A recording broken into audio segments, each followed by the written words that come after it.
Assalamualaikum warahmatullahi wabarakatuh. Alhamdulillah nahmaduhu wa nasta'inuhu wa nastaghfiruh wa na'udzu billahi min shururi anfusina wa sayyiati a'malina. Man yahdihillahu fala mudilla lahu wa man yudlil fala hadiya lahu.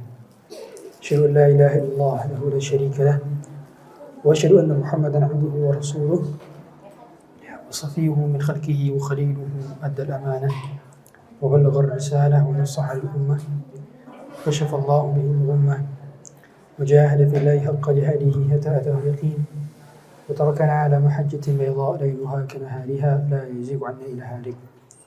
اللهم فصل وسلم وزد وبارك وعنه مكرم ومجد على عبدك ورسولك محمد صلى الله عليه وعلى آله وصحبه وسلم. وقال عز من قال يا أيها الذين آمنوا اتقوا الله حق تقاته ولا تموتن إلا وأنتم مسلمون. وقال عز وجل يا أيها الذين آمنوا اتقوا الله وقولوا قولا سديدا يصلح لكم أعمالكم ويغفر لكم ذنوبكم ومن يطع الله ورسوله فقد فاز فوزا عظيما. أما بعد فإن أصدق الحديث كتاب الله وخير الهدى هدى محمد صلى الله عليه وسلم وشر الأمور محدثاتها وكل محدثة في الدين بدعة وكل بدعة ضلالة وكل ضلالة في النار.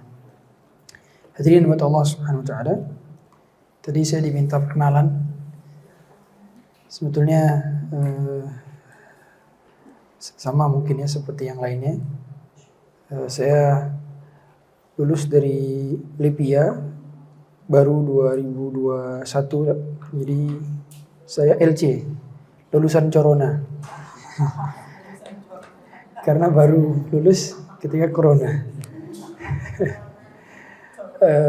Dan kebetulan jurusan di bidang fikih muamalah atau ekonomi syariah. Sehingga sebenarnya tema yang saya spesialis di bidangnya adalah tema fikih muamalah atau tema-tema ekonomi syariah. Sehingga pekerjaan utama saya sebenarnya di bidang konsultan. Saya konsultan bisnis syariah yang mereview beberapa akad dan telah mengambil sertifikat dari DSN MUI untuk menjadi Dewan Pengawas Syariah di beberapa bank syariah di Indonesia. Dan mungkin itu saja ya. Sisanya mungkin bisa dicari di ChatGPT atau di Google. Insyaallah ada. Pada kesempatan kali ini kita membahas berkenaan dengan persiapan Ramadan. Yang mana Ramadan hanya tinggal kurang lebih 17 hari lagi atau 16 hari lagi. Di mana kita berjumpa dengan Ramadan, yang Ramadan adalah bulan yang penuh dengan keberkahan. Nabi SAW mengatakan, "Atakum Ramadan syahrun mubarak." Akan datang kepada kalian bulan Ramadan yang bulan penuh dengan keberkahan. Syahrun Futihat lahu abwabul jannah atau futihat lahu abwabus sama, yang dibukakan pintu-pintu langit, artinya pintu-pintu surga, berarti menunjukkan surga berada di langit. Karena dibukakan pintu-pintu surga, dibukakan pintu-pintu langit, wa ghuliqat abwabun niran, dan ditutup pintu-pintu neraka, wa suffidatis syayatin, dan dibelenggu para syaitan. Dalam riwayat lain, wa tughallu maraddatus syayatin, dibelenggu para gembong-gembong daripada syaitan. Dan di dalam bulan tersebut disuasanakan oleh Allah Azza wa Jalla, sehingga kita mudah melakukan kebaikan dan sulit untuk melakukan keburukan. Bukan berarti tidak ada keburukan. Karena kita saksikan meskipun syaitan dibelenggu, tetap ada orang yang melakukan kemaksiatan di bulan Ramadan. Ada dua penafsiran, para ulama menafsirkan maksud daripada dibelenggu syaitan adalah dibelenggu yang gembong-gembongnya, pemimpin-pemimpinnya, mandor-mandornya, itu yang dibelenggu. Adapun yang kecil-kecilnya, yang entry levelnya, jadi kalau C levelnya dibelenggu, tapi entry levelnya nggak dibelenggu. Jadi yang junior-juniornya dibebaskan, sehingga kalau orang bermaksiat di bulan Ramadan, mereka tergoda oleh setan-setan yang masih junior, setan-setan yang masih muda, setan-setan yang masih keroco-keroco. Dan Allah suasanakan itu semua sehingga kita sangat mudah melakukan kebaikan.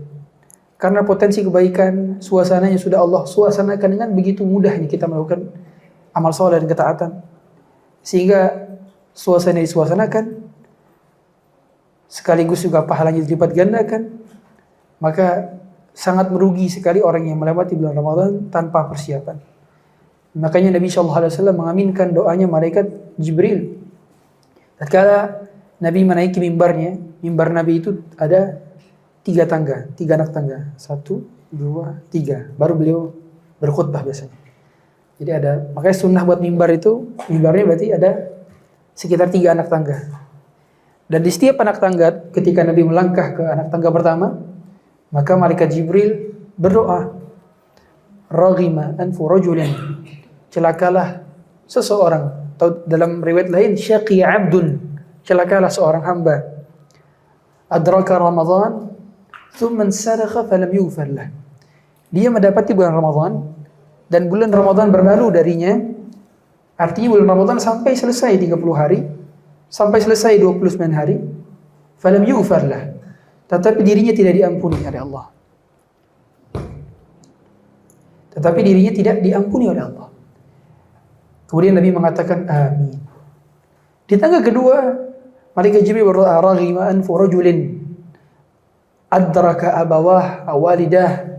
Dia mendapati kedua orang tuanya masih hidup, atau salah satu dari kedua orang tuanya masih hidup. Falam yudkhilahul jannah, tapi kedua orang tuanya tidak menjadi sebab bagi dia masuk surga.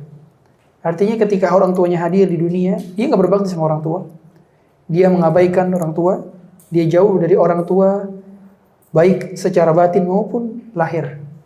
Maka orang seperti ini didoakan keburukan oleh malaikat Jibril dan diaminkan oleh Rasulullah SAW.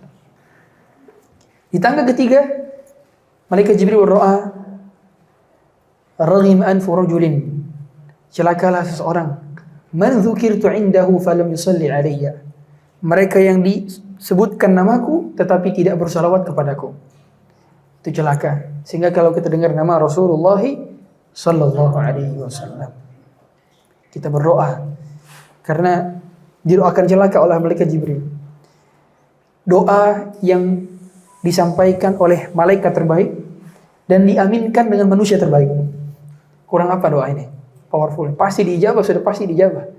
Maka kita khawatir menjadi bagian yang didoakan oleh malaikat Jibril, yaitu orang yang melewati bulan Ramadan tetapi Ramadan berlalu sedangkan dosanya tidak diampuni. Itulah yang dimaknai persiapan.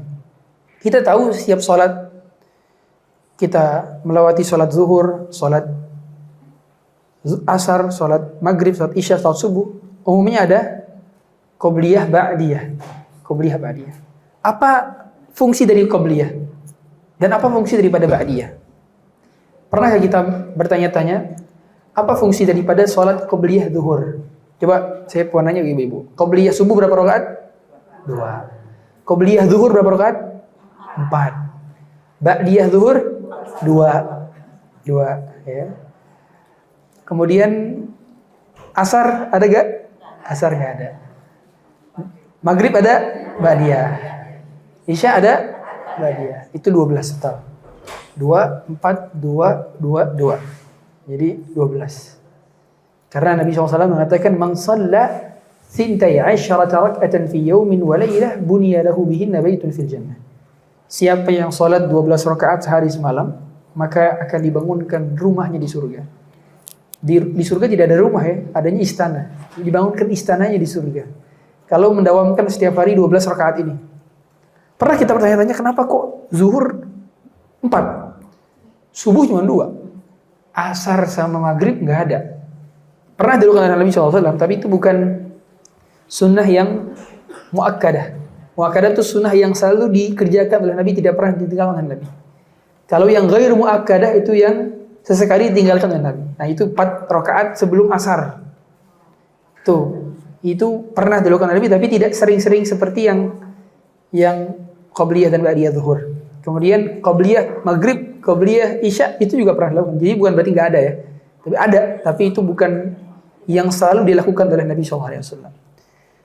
Ternyata fungsi daripada qobliyah itu reconditioning, menghadirkan hati, pemanasan, warming up. Orang kalau mau dia berolahraga, dia butuh stretching. Nah, orang kalau mau lomba dia butuh pemanasan bahkan sebelumnya. Bahkan mungkin dia sudah datang di venue, di tempat mau berlomba itu sekitar sejam sampai 2 jam. Dia lihat suasananya, lihat environment-nya, lihat vibes-nya, kemudian dia mulai melatih dirinya untuk pemanasan. Semua yang gak pemanasan dari olahraga akan cedera.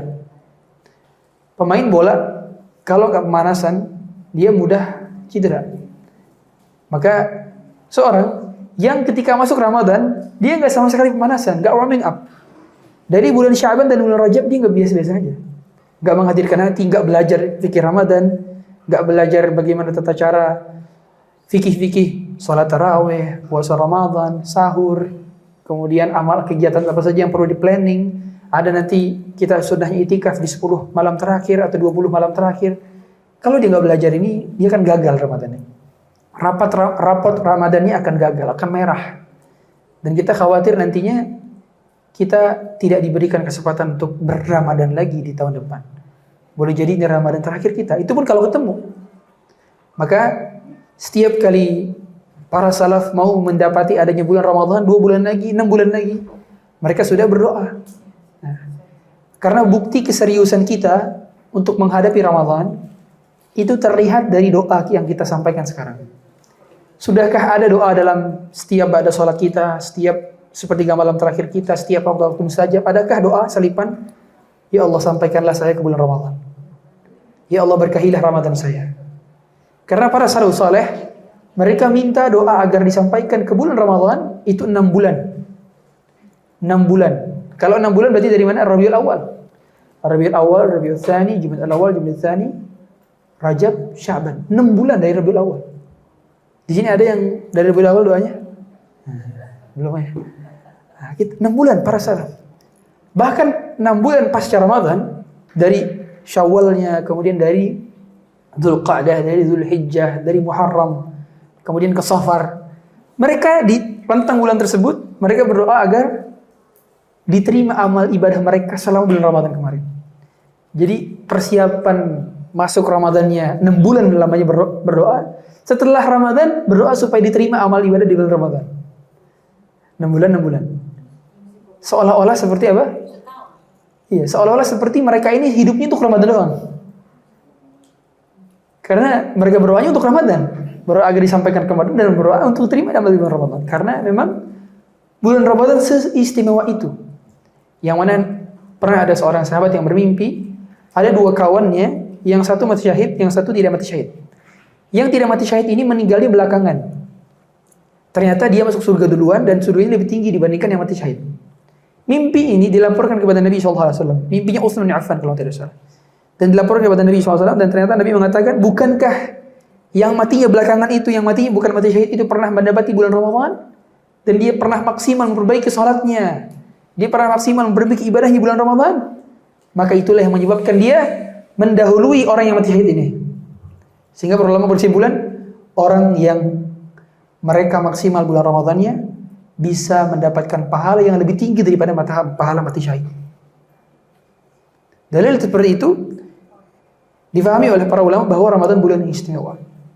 Yang mana di setiap malamnya kita mendapatkan chance untuk bisa terbebas dari api neraka. Kita tahu Bapak Ibu sekalian, oh ibu-ibu semua bukan enggak ada bapaknya di sini.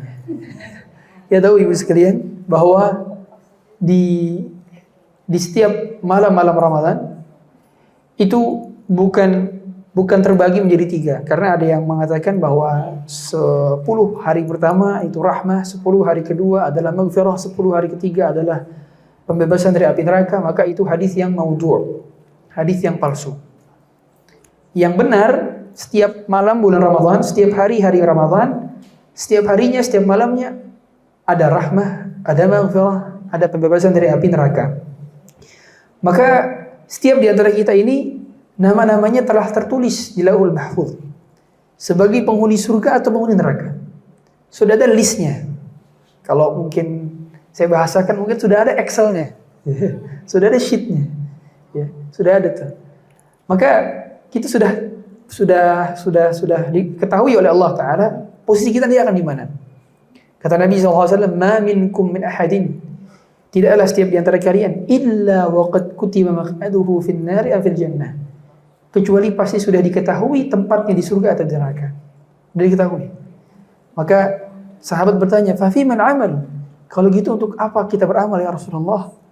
Maka kata Rasulullah SAW, "I'malu fa kullun muyassarun lima khuliqa lahu." Beramal saja karena seorang akan dimudahkan sesuai dengan apa yang dirinya telah diciptakan.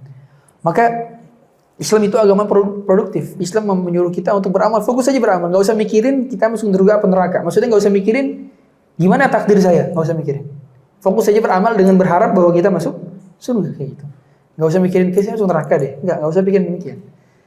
Nah, seandainya kita ditakdirkan masuk neraka, di catatan takdir Allah kita ini masuk neraka. Seandainya, waliyadzubillah, semoga tidak.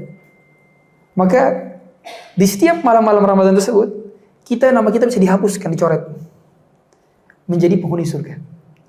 Dan semua kita nggak ada yang tahu apakah di catatan takdir kita masuk neraka atau surga. Apakah dicemplungin dulu atau tidak, kan kita nggak ada yang tahu. Maka di antara doa yang disampaikan oleh para salaf saleh, Allahumma a'tiq riqabana wa riqaba abaina wa ummahatina minan nar. Itu di antara doa. Ya Allah, bebaskanlah saya, ayah saya, ibu saya dari api neraka. Nah, itu di antara doa. Itu diucapkan di kapan? Setiap malam bulan Ramadan. Setiap malam bulan Ramadan. Karena Nabi SAW mengatakan, "Walillahi utaqa'u minan nirani wa dzalika kulla lailah." Dan Allah memiliki kewajiban atas dirinya untuk membebaskan orang di malam-malam Ramadan setiap malam. Maka kita berdoa agar kita dibebaskan api neraka di setiap malam-malam Ramadan. Bapak Ibu atau ibu-ibu yang dirahmati Allah Subhanahu wa taala, persiapan yang berikutnya untuk menghadapi bulan Ramadan selain kita berdoa adalah persiapan ilmu. Persiapan ilmu. Sehingga persiapan ilmu yang kita butuhkan adalah ilmu berkenaan dengan fikih bulan Ramadan, sekaligus keutamaan Ramadan, sekaligus juga persiapan planning, targeting di bulan Ramadan. Tadi saya dapat POV, katanya di sini rata-rata pekerja kantoran dulunya. Saya nggak menyebut salah satu institusi tapi ya. Tahulah gimana organisasi di perkantoran, ada planning, bahkan to-do list harian, kemudian ada daily reporting dan sebagainya. Tahu kita gimana ekosistem di kantor. Itu untuk tujuan duniawi. Kita sedetail itu merencanakan target bulanan, target tahunan, target pekanan, target harian. Ada perencanaan sebegitu matangnya. Tapi dalam perkara yang kita tidak akan kembali lagi ke dunia, yaitu perkara akhirat. Dalam perkara yang once in lifetime moment, cuma sekali seumur hidup doang, kenapa kita nggak pernah memplanningkan Ramadan saya, budgeting, Ramadan saya mau sedekah segini. Harian saya mau keluarkan segini. Target bacaan Quran saya segini. To-do list saya seperti ini. Saya mau belajar kajian setiap hari sekian jam, sekian menit. Kenapa nggak ada planning demikian?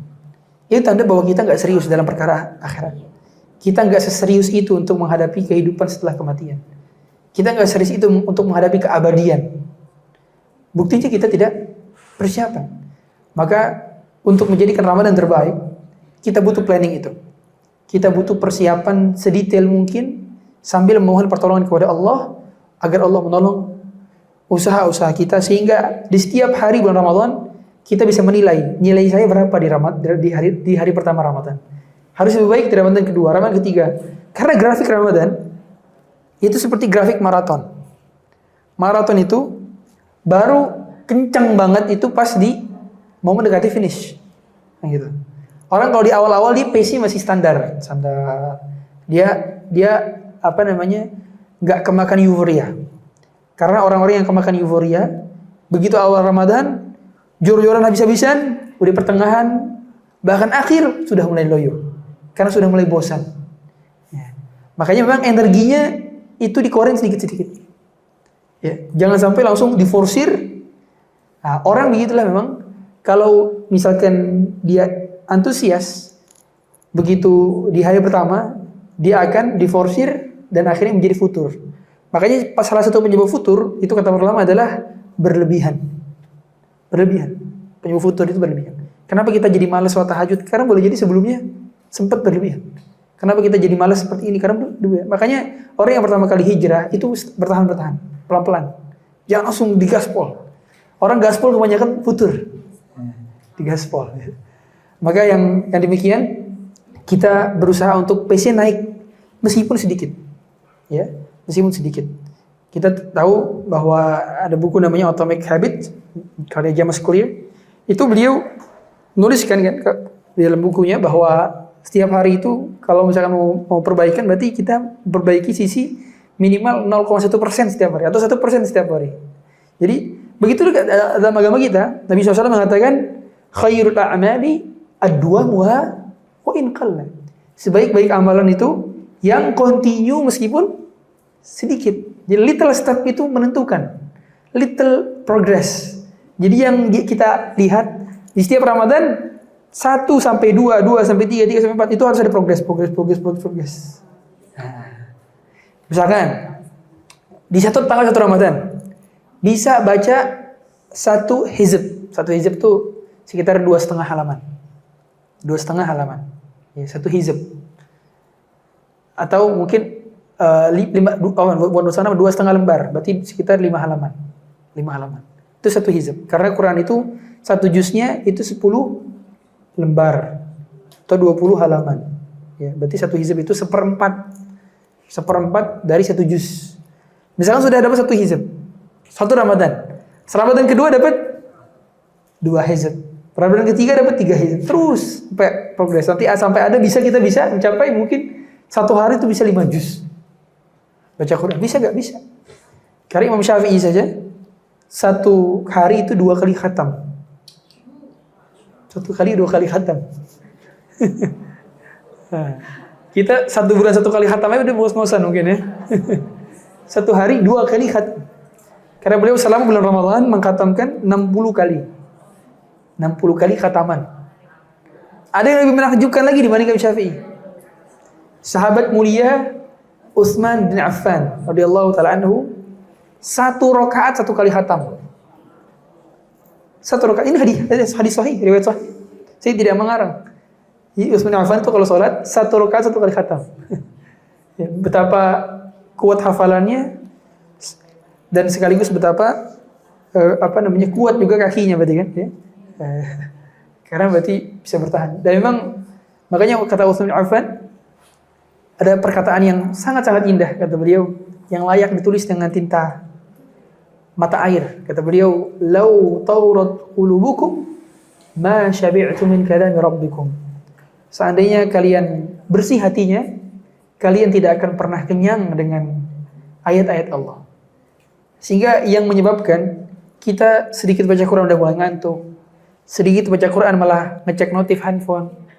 Sedikit baca Quran cek grup WhatsApp. Kenapa kok seperti itu? Nah, tadi kata Utsman bin Affan gitu. Kalian kenapa cepat bosan sama Quran? Karena boleh jadi ada masalah di hati kita. Ada masalah. Kita boleh jadi berlebihan mencintai dunia. Boleh jadi kita tidak menganggap Quran sebagai hal yang paling penting. Karena seorang syekh pernah ditanya bagaimana keadaan salafus saleh bersama Quran mereka. Kata seorang syekh, keadaannya seperti kalian bersama handphone kalian sekarang. Itulah keadaan para salafus saleh dengan Qurannya. Berarti apa? Kita kan handphone dikit-dikit cek. Berarti mereka pun demikian. Dikit-dikit ngecek Quran, cek lagi. Itulah yang menyebabkan mereka lebih baik dibandingkan kita. Karena mereka tahu apa yang menjadi prioritas dalam hidup mereka. Sehingga dibuat target dan usahakan kita sudah mulai rutin tahsin, dibenarkan tajwidnya. Ya, di hari-hari ini. Dan pada akhirnya membaca Quran itu kita tetap berpahala ya meskipun kita terbata-bata. Jadi jangan sampai Ustaz saya masih bata-bata, saya nggak baca Quran. Nggak, tetap baca. Meskipun terbata-bata. Saya ingat sekali dulu salah satu metode yang saya gunakan untuk bisa membaca Quran ketika di SD dan SMP, saya dengar pakai pakai audio gitu, murotal, tapi sambil nyimak, sambil diikutin. Cari yang pace-nya itu lambat, qari yang pace-nya lambat, yang cepet, ya. Mesyari itu tergolong masih medium sih dia masih medium sebenarnya. Banyak para masyayikh yang pace-nya itu agak lambat. Seperti Bandar Balila itu lambat. Syekh Bandar Balila itu pace-nya lambat. Tapi bisa diikutin tuh. Jadi kita sambil denger, sambil nyimak di halaman mana. Nah, itu sambil dilihat tuh, oh gini.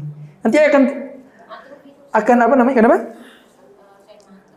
Iya bisa itu juga. Pokoknya karya yang memang itu menurut kita bacaannya nyaman kita dengar dan pace-nya lambat. Kalau untuk baca Quran lambat. Nah, itu bisa ikutin tuh. Ntar kalau misalkan kita dengar ini agak kecepatan, kita tinggal kurangi aja gitunya.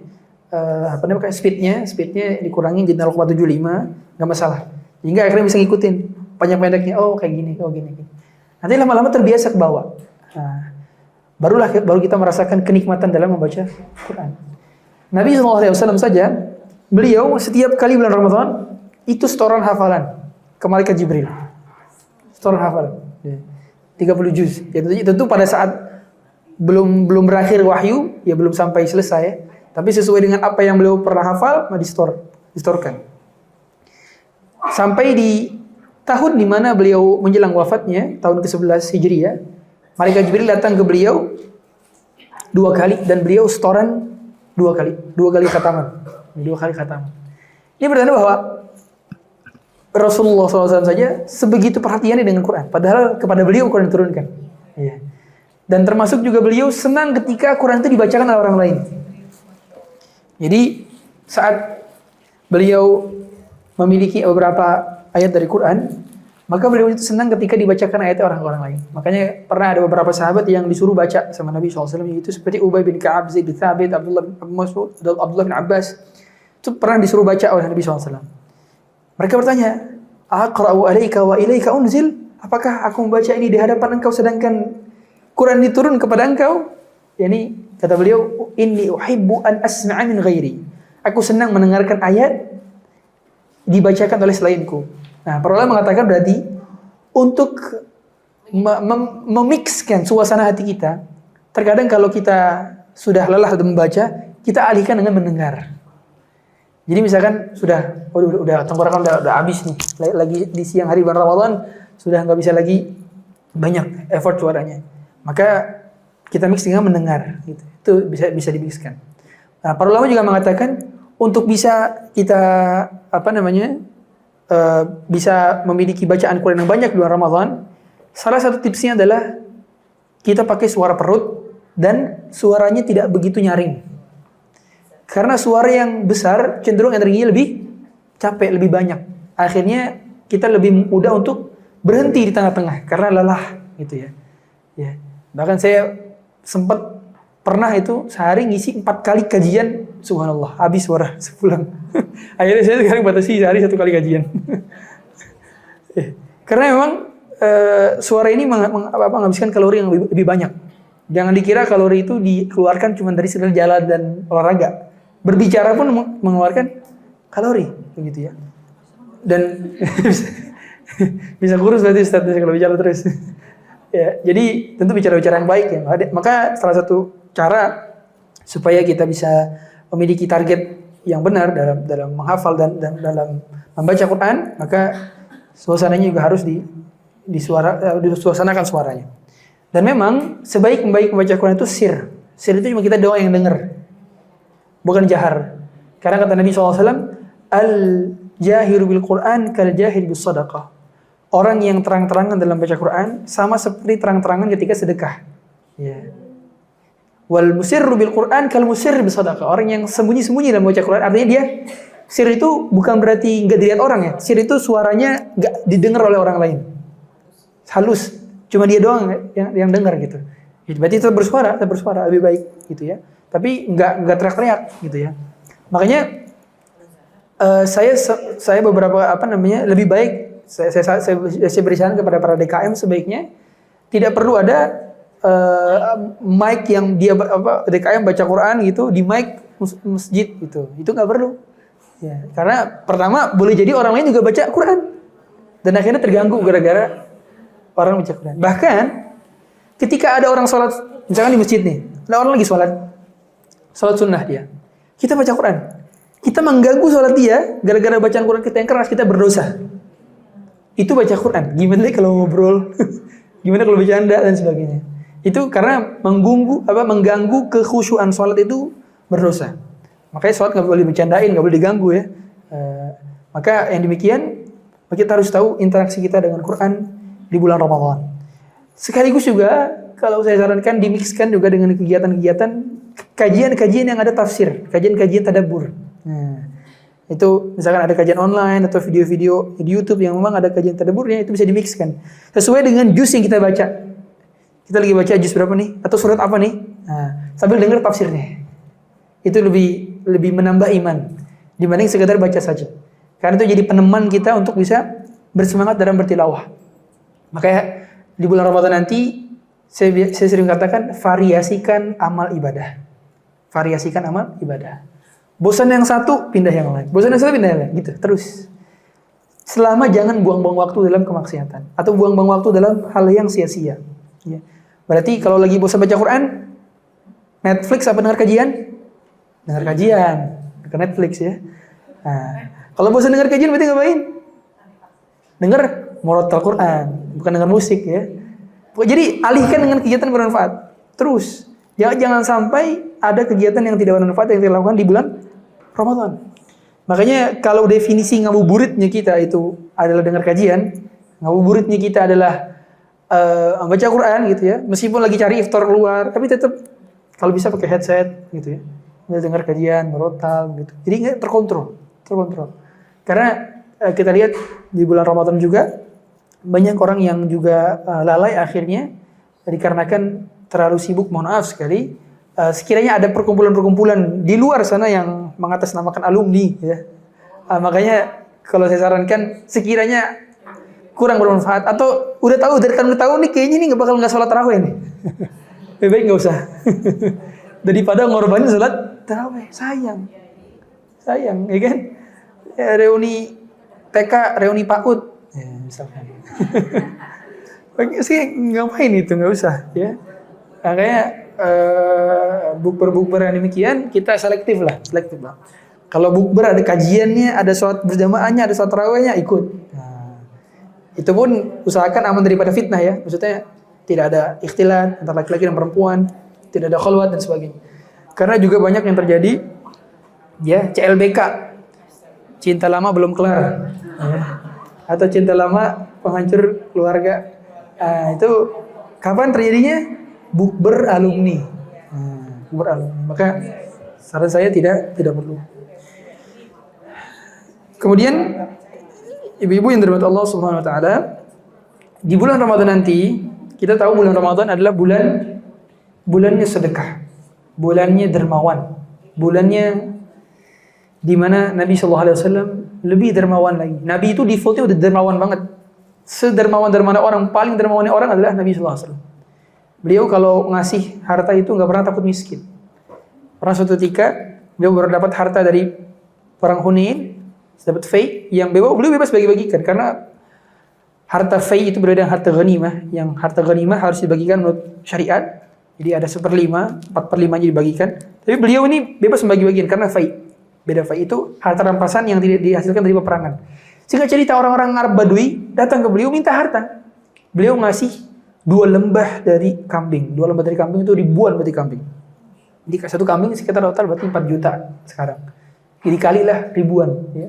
Habislah harta beliau mungkin sekitar 4 miliar berarti kan. 4 miliar. Itu kalau 1.000. Belum lagi kalau beribu-ribu.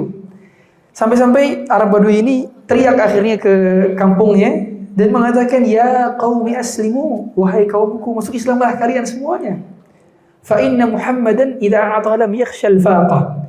Karena si Muhammad ini kalau sudah memberi atau sudah kasih donasi dia enggak pernah takut miskin. Akhirnya satu kampung masuk Islam gara-gara ada seorang yang dikasih harta. Pernah seketika juga seorang sahabat yang melihat Nabi SAW itu baru dapat hadiah kain burdah dari Yaman. Kemudian dikasih kepada Nabi SAW. Ternyata ada seorang sahabat yang lihat. Gara-gara kain itu sudah dipakai oleh Nabi SAW, dia lihat, dia pengen minta, ya Rasulullah bolehkah kain itu buat saya? Bayangin, baru dikasih, baru dipakai, diminta sama orang. Kebayang kalau kita dapat baju branded, karena dulu barang-barang Cik. Boleh, bisa itu.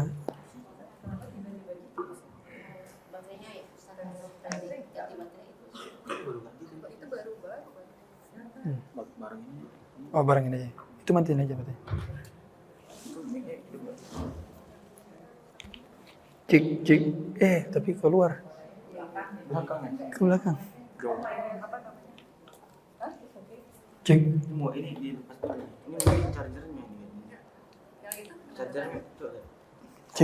Cik, mati.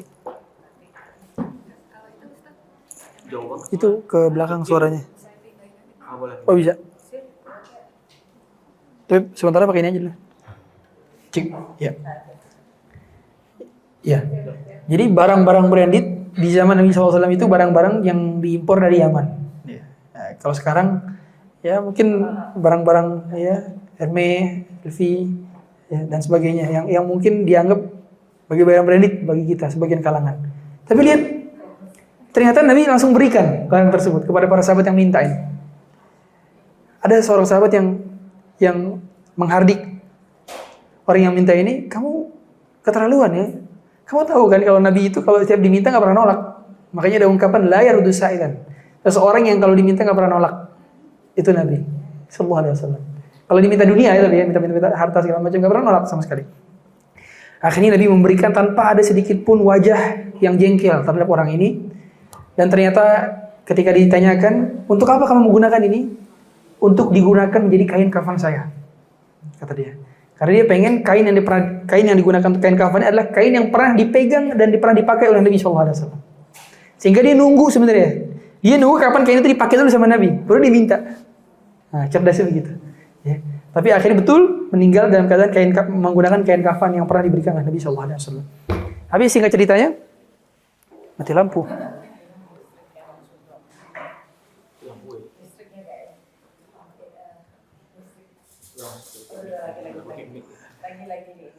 Oh ya.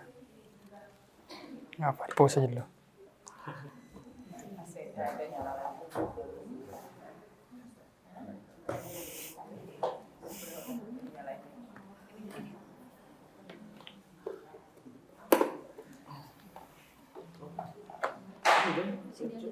Cik.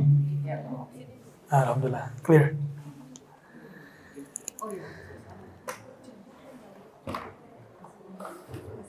Ya. Maka beliau sallallahu alaihi wasallam ketika sudah sedermawan itu, tapi beliau di Ramadan lebih dermawan lagi. Makanya ada ungkapan dari Abdullah bin Mas'ud, "Kana Nabi sallallahu alaihi wasallam ajwadun nas." Nabi sallallahu alaihi wasallam adalah orang yang paling ajwadun nas, yang paling dermawan. Wa ajwadu ma yakunu fi Ramadan. Lebih dermawan lagi ketika Ramadan. Jadi sudah defaultnya dermawan, di Ramadan lebih dermawan lagi. Dan beliau wala Rasulullah sallallahu alaihi wasallam ajwad min ar-rihil mursalah.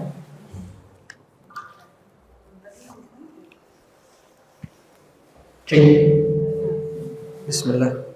Cik.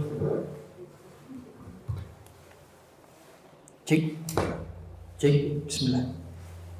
Iya, jadi Nabi sallallahu alaihi wasallam lebih dermawan lagi ketika di bulan Ramadan. Kata Abdullah bin Mas'ud, wala Rasulullah sallallahu alaihi wasallam ajwad min ar-rihil mursalah. Beliau dermawannya seperti angin yang berhembus. Apa maksud daripada angin yang berhembus? Ada dua penafsiran maksud daripada angin yang berhembus. Yang pertama, maksudnya ketika Nabi SAW sedekah, sedekahnya itu menyebar, angin yang menyebar. Artinya semua orang dapat sedekahnya, semua orang dapat kebaikannya. Yang kedua, tafsir mengenai angin yang berhembus itu cepat. Kita tahu berhembusnya angin itu cepat. Berarti beliau itu setiap kali punya uang langsung segera dihabiskan untuk sedekah. Habis. Maka kalau kita mau mengikuti sunnah Nabi SAW, ikuti contohnya beliau juga dalam bersedekah. Cara sedekahnya beliau adalah cepat sekaligus nyebar. Berarti ada diversifikasi sedekah. Ya. Misalkan ada 10 orang miskin. Instead of kita ngasih ke satu orang miskin doang, lebih baik dibagi ke 10 kan gitu. Ada saudara 20 orang fakir miskin misalkan, dari kerabat-kerabat kita. Memang sedekah paling utama itu ke saudara ya. Saudara, sedarah, tetangga yang mereka fakir miskin. Tapi di luar mereka bukan nafkah kita, bukan tanggung jawab nafkah kita. Jadi kalau ke orang tua, ke anak, ke istri itu nggak bisa sedekah. Bisanya nafkah. Ya. Tapi kalau istri ke suami bisa. Kalau suaminya fakir, ya. Suaminya miskin, sedekah boleh. Tapi kalau suami ke istri itu nggak bisa jadi sedekah, tapi jadi nafkah. Gitu, beda ya, sedekah, nafkah itu beda. Nah, maka kalau kita mau ngasih sedekah ke siapa? Yang lebih utama, nah, cari keluarga dari keluarga sekitar kita, baik yang dekat maupun jauh, paman, bibi, ponakan, sepupu, dan orang-orang yang terlibat dengan mereka. Nah, itu paling baik. Kemudian yang terbaik juga adalah tetangga. Patokan tetangga itu para ulama mengatakan 40 rumah ke depan, 40 rumah ke belakang, 40 rumah ke kanan, 40 rumah ke kiri. Itu definisi tetangga. 40 rumah. Ada yang mengatakan juga tetangga itu sesuai dengan urf. Nah, umumnya berarti satu RT kan itu. Rukun tetangga kan gitu ya. Nah, kalau RW rukun warga. Beda. Sehingga satu RT itu siapa? Nah, itu tetangga kita berarti itu. Nah, itu lebih utama lagi kalau ada fakir miskin sekitar kita. Baru yang lain. Lebih luas daripada itu semua. Sehingga ada diversifikasi dalam sedekah sekaligus cepat memberikan sedekah. Tidak tunda-tunda. Ada momen kebaikan, ada momen di mana dia punya potensi untuk sumbang di hartanya di panti asuhan, di pesantren atau di lembaga-lembaga yayasan misalkan. Nah, dia nggak menunda itu, langsung segera sumbang. Karena Nabi SAW pernah suatu ketika sholat asar, beliau ba'da sholat langsung beranjak dan bergegas, nggak seperti biasanya. Beliau berzikir dulu, langsung beranjak, kemudian beliau balik lagi. Sahabat bertanya, apa gerangan ya Rasulullah? Mengapa engkau tiba-tiba bercepat gerakmu? Kata beliau, aku teringat ketika sholat ada beberapa keping emas yang belum aku sedekahkan. Kata beliau. Jadi sengaja tuh beliau menunda zikirnya supaya mempercepat sedekah. Bahkan ketika beliau menjelang wafatnya, beberapa hari, sekitar 5 hari menjelang wafatnya, itu beliau bilang nanya kepada Aisyah radhiyallahu taala, istrinya, ada berapa sisa hartaku? Kata beliau, demi Allah, aku benci sekiranya aku memiliki 1 gunung emas dari Uhud, aku benci tidak menginfakkan lebih daripada 3 hari.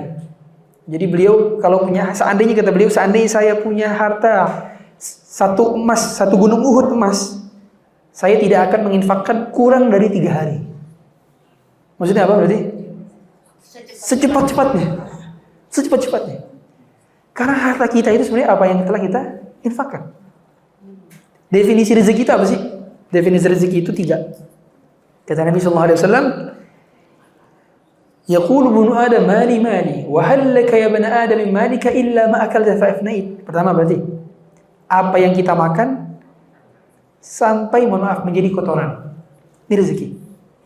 Berarti yang kita makan jadi energi, sisanya jadi kotoran, itu rezeki. Pertama. Au ma labista fa ablait. Dan apa yang kita gunakan sampai usang. Kita gunakan. Baik pakaian, gadget segala macam, rumah dan sebagainya. Sampai batas umur manfaatnya. Jadi rezeki itu manfaat sebenarnya, manfaat kehidupan, bukan kepemilikan. Karena ada orang punya tapi belum sempat gunain. Bukan rezekinya berarti. Paham ya? Contoh, ada orang punya villa di puncak, nggak dipakai-pakai. Saya pernah ada kenalan kakak saya itu, dia punya villa di puncak nggak dipakai-pakai, cuma punya doang. Saya bilang ini bukan rezeki dia, ini rezeki yang jaga villanya. Karena dia punya tapi nggak gunain. Ini rezeki itu apa yang pernah kita gunakan. Yang terakhir kata Nabi SAW, au ma tasaddaqta fa amdai. Apa yang pernah kau infakkan itu akan jadi rezekimu. Jadi apa yang kita makan, konsumsi. Jadi apa yang kita konsumsi, apa yang kita gunakan, apa yang kita infakkan. 3 nih rezeki. Sehingga di luar daripada ini belum tentu jadi rezeki. Makanya kita harus tahu bahwa yang kita infakkan itu akan kita lihat lagi di hari kiamat. Makanya ada seorang salaf yang dia setiap kali dapat margin, profit dari bisnisnya, dia bagi jadi sepertiga. Jadi sepertiga. Sepertiganya untuk penambahan modal bisnis, sepertiganya untuk uang harian, jadi sepertiganya untuk penambahan modal, sepertiganya untuk biaya bulanan, sepertiganya lagi sedekah. Bayangkan, marginnya itu sepertiga untuk sedekah. Kemudian ditanya, kamu gak sayang sama harta kamu? Kamu sampai sepertiga, margin itu besar loh. Margin misalnya 100 juta, berarti 33 jutanya dia infakin. Gitu. Kata dia, justru karena saya sayang sama harta saya. Karena saya mau ketemu lagi sama harta saya. Kamu gak sayang sama harta kamu. Kamu gak mau ketemu lagi sama harta kamu. Gitu katanya. Akhirnya itu mindset tuh ya. Bahwa pada akhirnya ketika kita menginfakkan suatu, terutama di bulan Ramadan, kita akan saksikan lagi harta kita tersebut di hari kiamat insya Allah. Jadi berbahagialah mereka yang menginfakkan harta khususnya di bulan Ramadan, bulan yang penuh dengan kedermawanan. Dan di bulan Ramadan juga makanya usahakan kedermawanan kita split. Jadi di Indonesia kan ada tradisi budaya beri kasih THR ya. Nah, THR itu bagus saya bilang. Kata saya bagus. Bagus. Termasuk juga ketika hari rayanya kita ngasih uang keponakan ke sepupu dan sebagainya. Itu pada dasarnya juga bagus karena memberikan kebahagiaan di hari raya. Tapi jangan lupakan harus punya budgeting yang akan kita keluarkan di 30 hari bulan Ramadan. Setiap hari itu sudah infak, jangan sampai nggak ada. Sayang sekali kalau setiap ada satu hari kita nggak berinfak, sayang. Nah, dan bentuk infaknya seperti apa Ustaz? Mudah-mudah memberi makan orang yang berbuka. Dapat pahala puasanya. Selain dapat pahala infak, plus dapat pahala puasa orang yang makan makanan kita, yang minum minuman kita.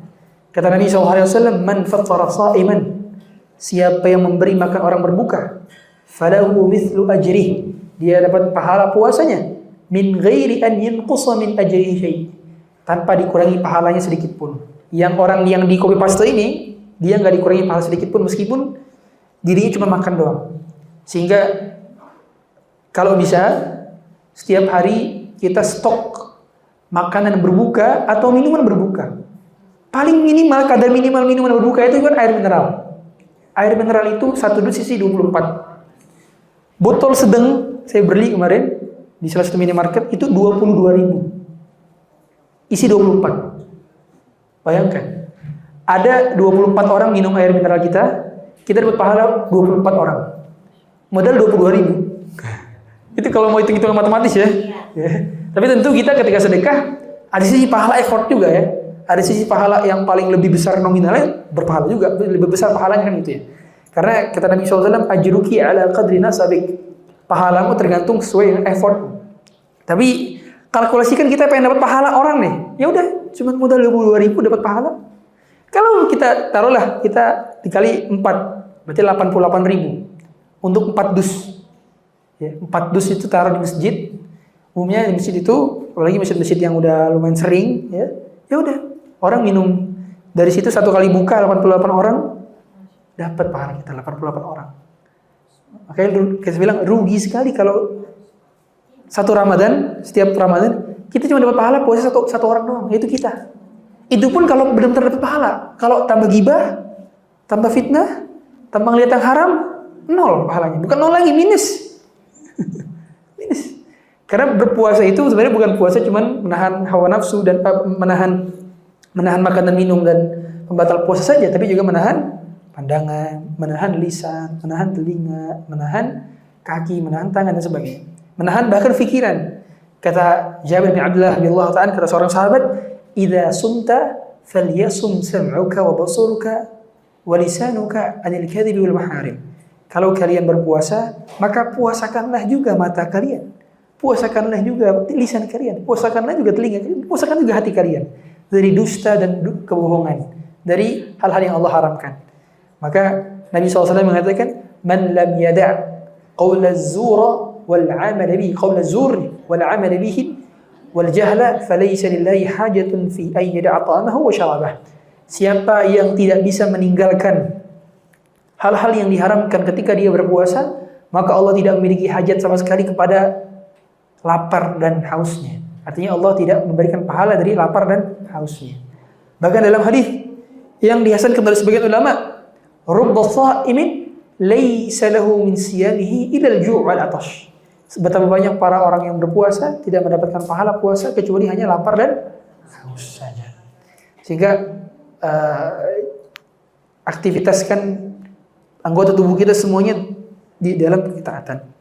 Kemudian ibu-ibu yang dirahmati Allah Subhanahu wa taala, selain sedekah, selain membaca Quran, tadi kita sudah membaca Quran, sedekah, kita juga ada keutamaan sholat malam, yaitu sholat tarawih. Jadi definisi tarawih itu apa? Secara bahasa apa tarawih artinya?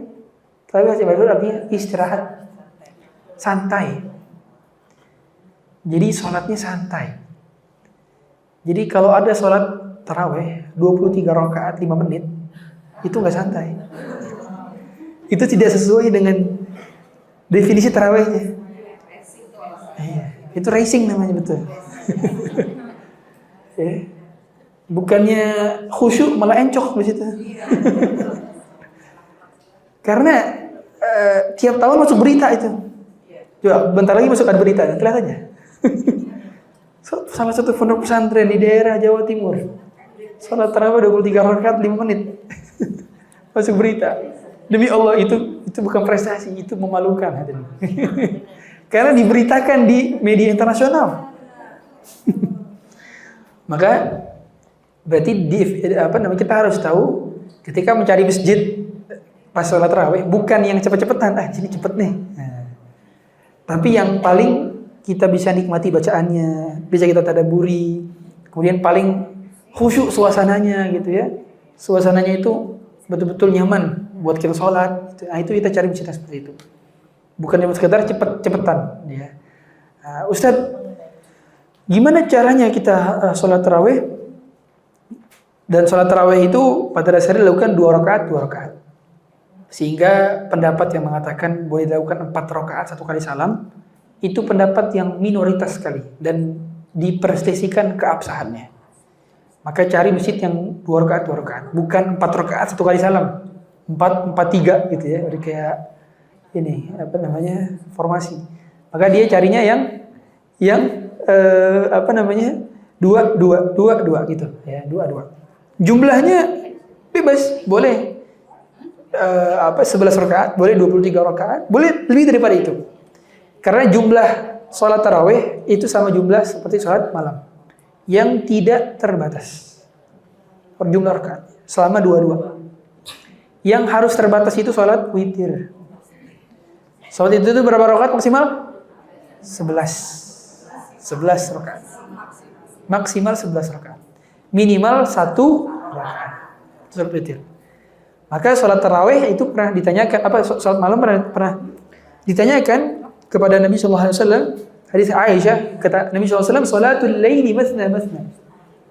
Salat malam itu 2. Fa idza khashiya ahdukum subha fawahidah, falyutir biwahidah. Kalau di antara kalian khawatir dia akan waktu subuh, maka dia tutup dengan 1. Nah, karena ada lafaz kalau dia khawatir waktu subuh, berarti menunjukkan apa? Enggak ada pembatasan, sampai waktu subuh gitu kira-kira. Maksudnya sampai menjelang subuh. Maka tutup dengan 1 rakaat. Sehingga sebaik-baik salat witir itu dilakukan di sebelum di akhir malam sebetulnya. Di akhir malam. Sebagai penutup dari salat tahajud. Kalau ada kemungkinan, makanya saya bilang, kalau ada kemungkinan kita bisa bangun di sepertiga malam terakhir atau menjelang subuh gitu ya, masih bisa salat, maka sebaiknya witir diakhirin pas itu. Akhirin. Karena witir itu adalah akhir dari setiap salat. Kata Nabi sallallahu alaihi wasallam, "Ij'alu akhir salatikum bil-laili witran." Jadikanlah akhir salat malam kalian adalah witir. Tetapi bagi orang yang dia sedang capek-capeknya nih, pulang dari kajian, bukan pulang arisan ya, pulang kajian tengah malam jam 11 ya sama keluarga. Wah, lelah banget nih, sampai kasur baru jam 12 karena habis mandi dan sebagainya. Maka dia boleh dan lebih utama kalau misalkan dia khawatir tidak bangun malamnya, sebaiknya sholat witirnya sebelum tidur. Itu juga salah satu nasihat dari Nabi SAW kepada Abu Hurairah. Jadi Abu Hurairah pernah dikasih wasiat dari Nabi SAW. 3 nasihat Nabi SAW kepada Abu Hurairah, 3 nasihat. Yang pertama nasihatnya adalah sholat duha setiap hari, sholat duha. Yang kedua, puasa 3 hari dalam 1 bulan. Atau puasa apa? Ayyam bid. Yang ketiga adalah wa an utira qabla an anam. Witir sebelum tidur. Nah, itu termasuk sunnah juga ya, termasuk sunnah juga. Sehingga beliau sallallahu alaihi wasallam itu seumur hidup beliau tidak pernah meninggalkan salat malam dan salat witir khususnya. Bahkan kalau beliau subuh juga semacam. Ya, jadi ada beberapa salat yang memang itu tidak pernah ditinggalkan beliau sallallahu alaihi wasallam. Karena memang salat malam itu wajib bagi beliau. Bagi kita sunnah. Bagi beliau wajib. Jadi ada memang kekhususan dari syariat-syariat itu yang umatnya tidak melakukan. Seperti contoh, beliau sallallahu alaihi wasallam itu ada puasa namanya wisal. Puasa yang bukanya itu besok. Jadi bukan maghrib tapi besok maghrib. Berturut-turut. Itu puasa wisal. Itu sunnah bagi beliau, haram bagi kita. Itu. Iya, wisal namanya. Puasa wisal. Berarti apa namanya? Ada kekhususan bagi Nabi sallallahu alaihi wasallam. Tidak semua yang dilakukan oleh Nabi sallallahu alaihi wasallam itu buat kita. Contoh tadi salat malam wajib buat beliau tapi sunnah buat kita. Mohon maaf sekali kalau tersinggung. Beliau istrinya berapa? 11. Total 11. Maksimal syariat membatasi 4. Kemudian beliau pernah menikah tanpa wali dari manusia. Menikah dengan Zainab bintu Jahsy. Walinya siapa? Allah tuh. Walinya Allah. Ya. Tapi cuma Zainab doang. Sisanya pakai wali dari manusia. Tapi karena kan berarti ada kekhususan. Bahkan kalau ada wanita yang menawarkan diri kepada beliau boleh langsung menikahi. Dalam surah Al-Ahzab Allah mengatakan wa imra'atan mu'minatan in wahabat nafsaha lin-nabi in arada an-nabiyyu an yastankihaha khalisatan laka min dunil mu'minin. Ketika ada wanita yang menghibahkan dirinya kepada Rasulullah SAW, maka Nabi boleh menikahkannya langsung khusus bagi engkau ya Rasulullah tanpa orang-orang beriman lainnya. Nah, itu kata Allah.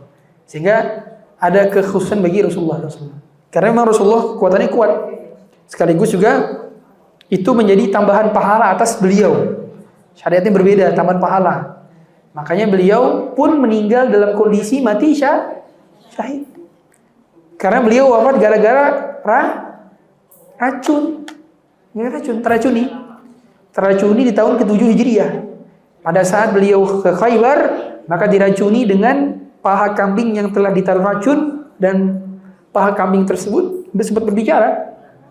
Tapi kemudian sempat beliau makan dan bekasnya masih menempel di kerongkongan.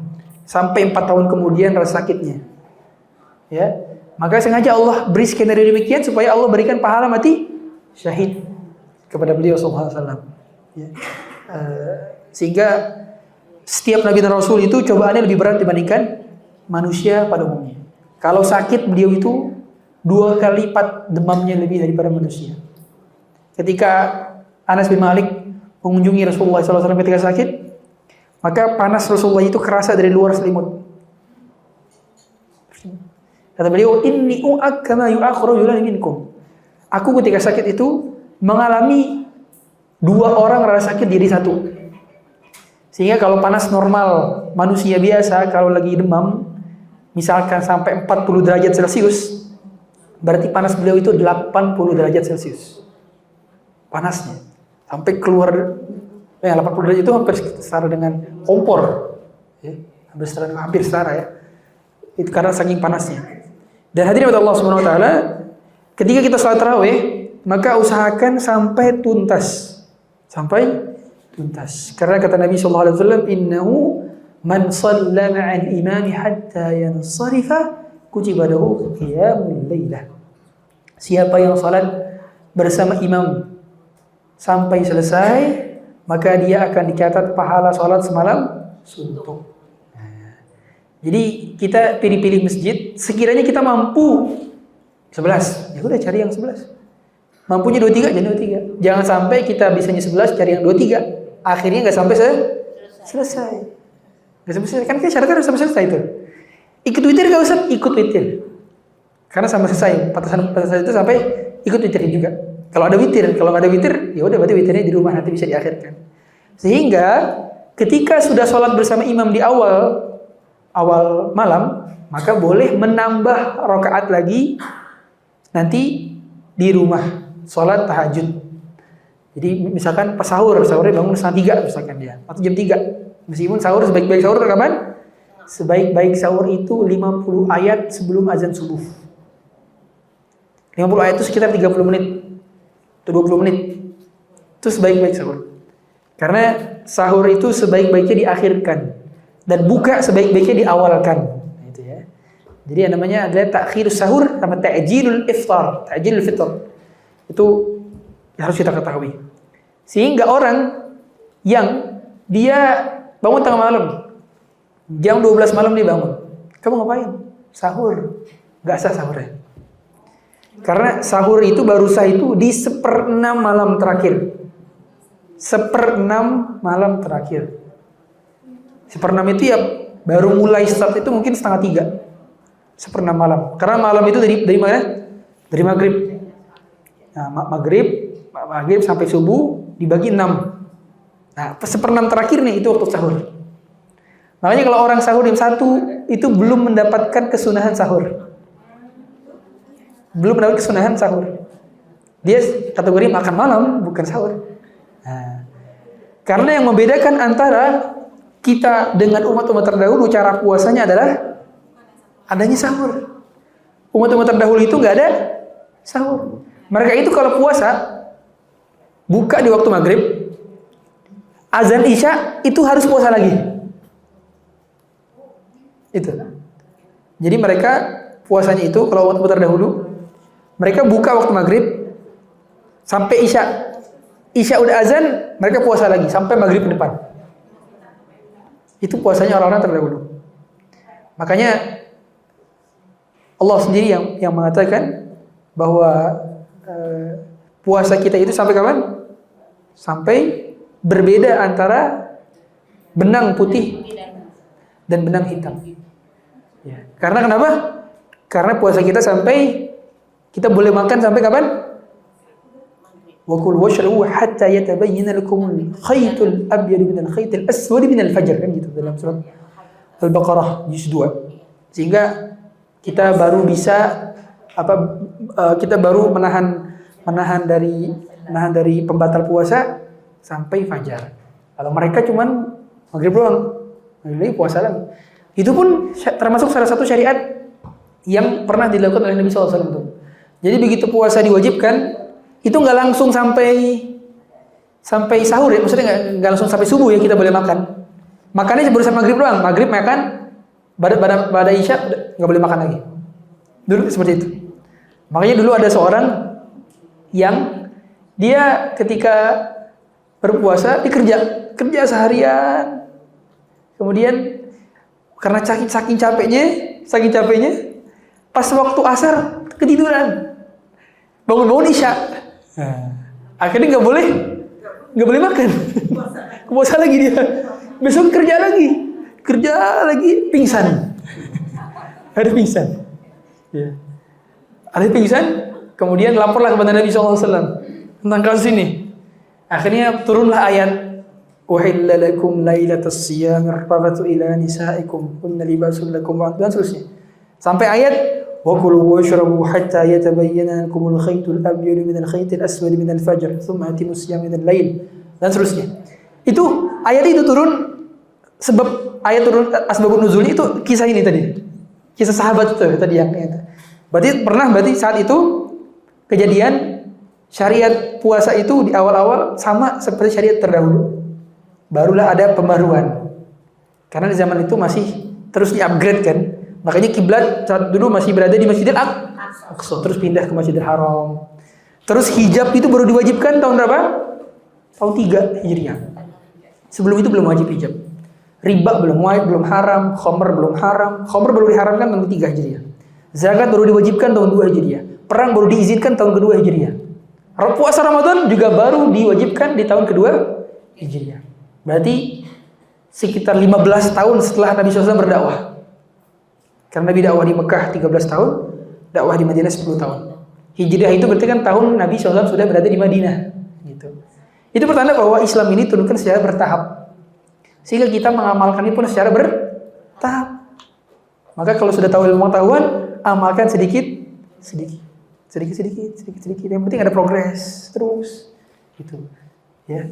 Hadirin Allah Subhanahu wa taala, itu berkenaan dengan sholat tarawih atau sholat witir. Kemudian yang keempat, ya, yang kelima, yaitu pembahasan berkenaan dengan itikaf.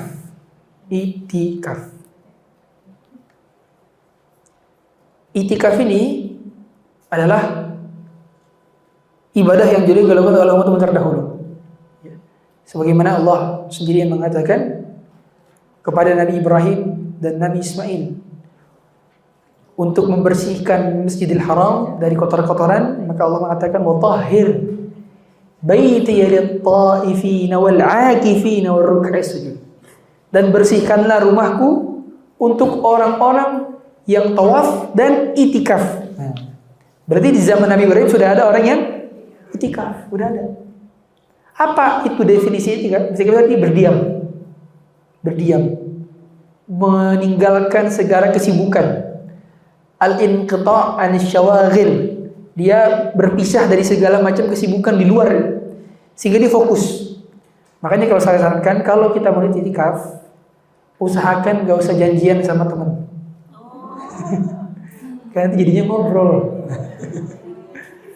Kalaupun mau janjian sama teman, usahakan teman yang gak suka ngobrol. Teman yang dia, kita sama-sama baca Quran yuk, ayo. Tapi perlu juga terkadang sama teman, terkadang ya untuk reminder. Karena kita biasanya kepengaruh juga ngelihat dia baca Quran, kita akhirnya baca Quran. Ngelihat dia sholat sunnah, kita sholat sunnah gitu. Perlu juga terkadang. Tapi kalau sudah tahu ini temen nih demen banget ngobrol, nah sebaiknya kita itikafnya jangan sama orang ini. Kita cari sama yang teman yang memang bisa suportif lah ketika itikaf.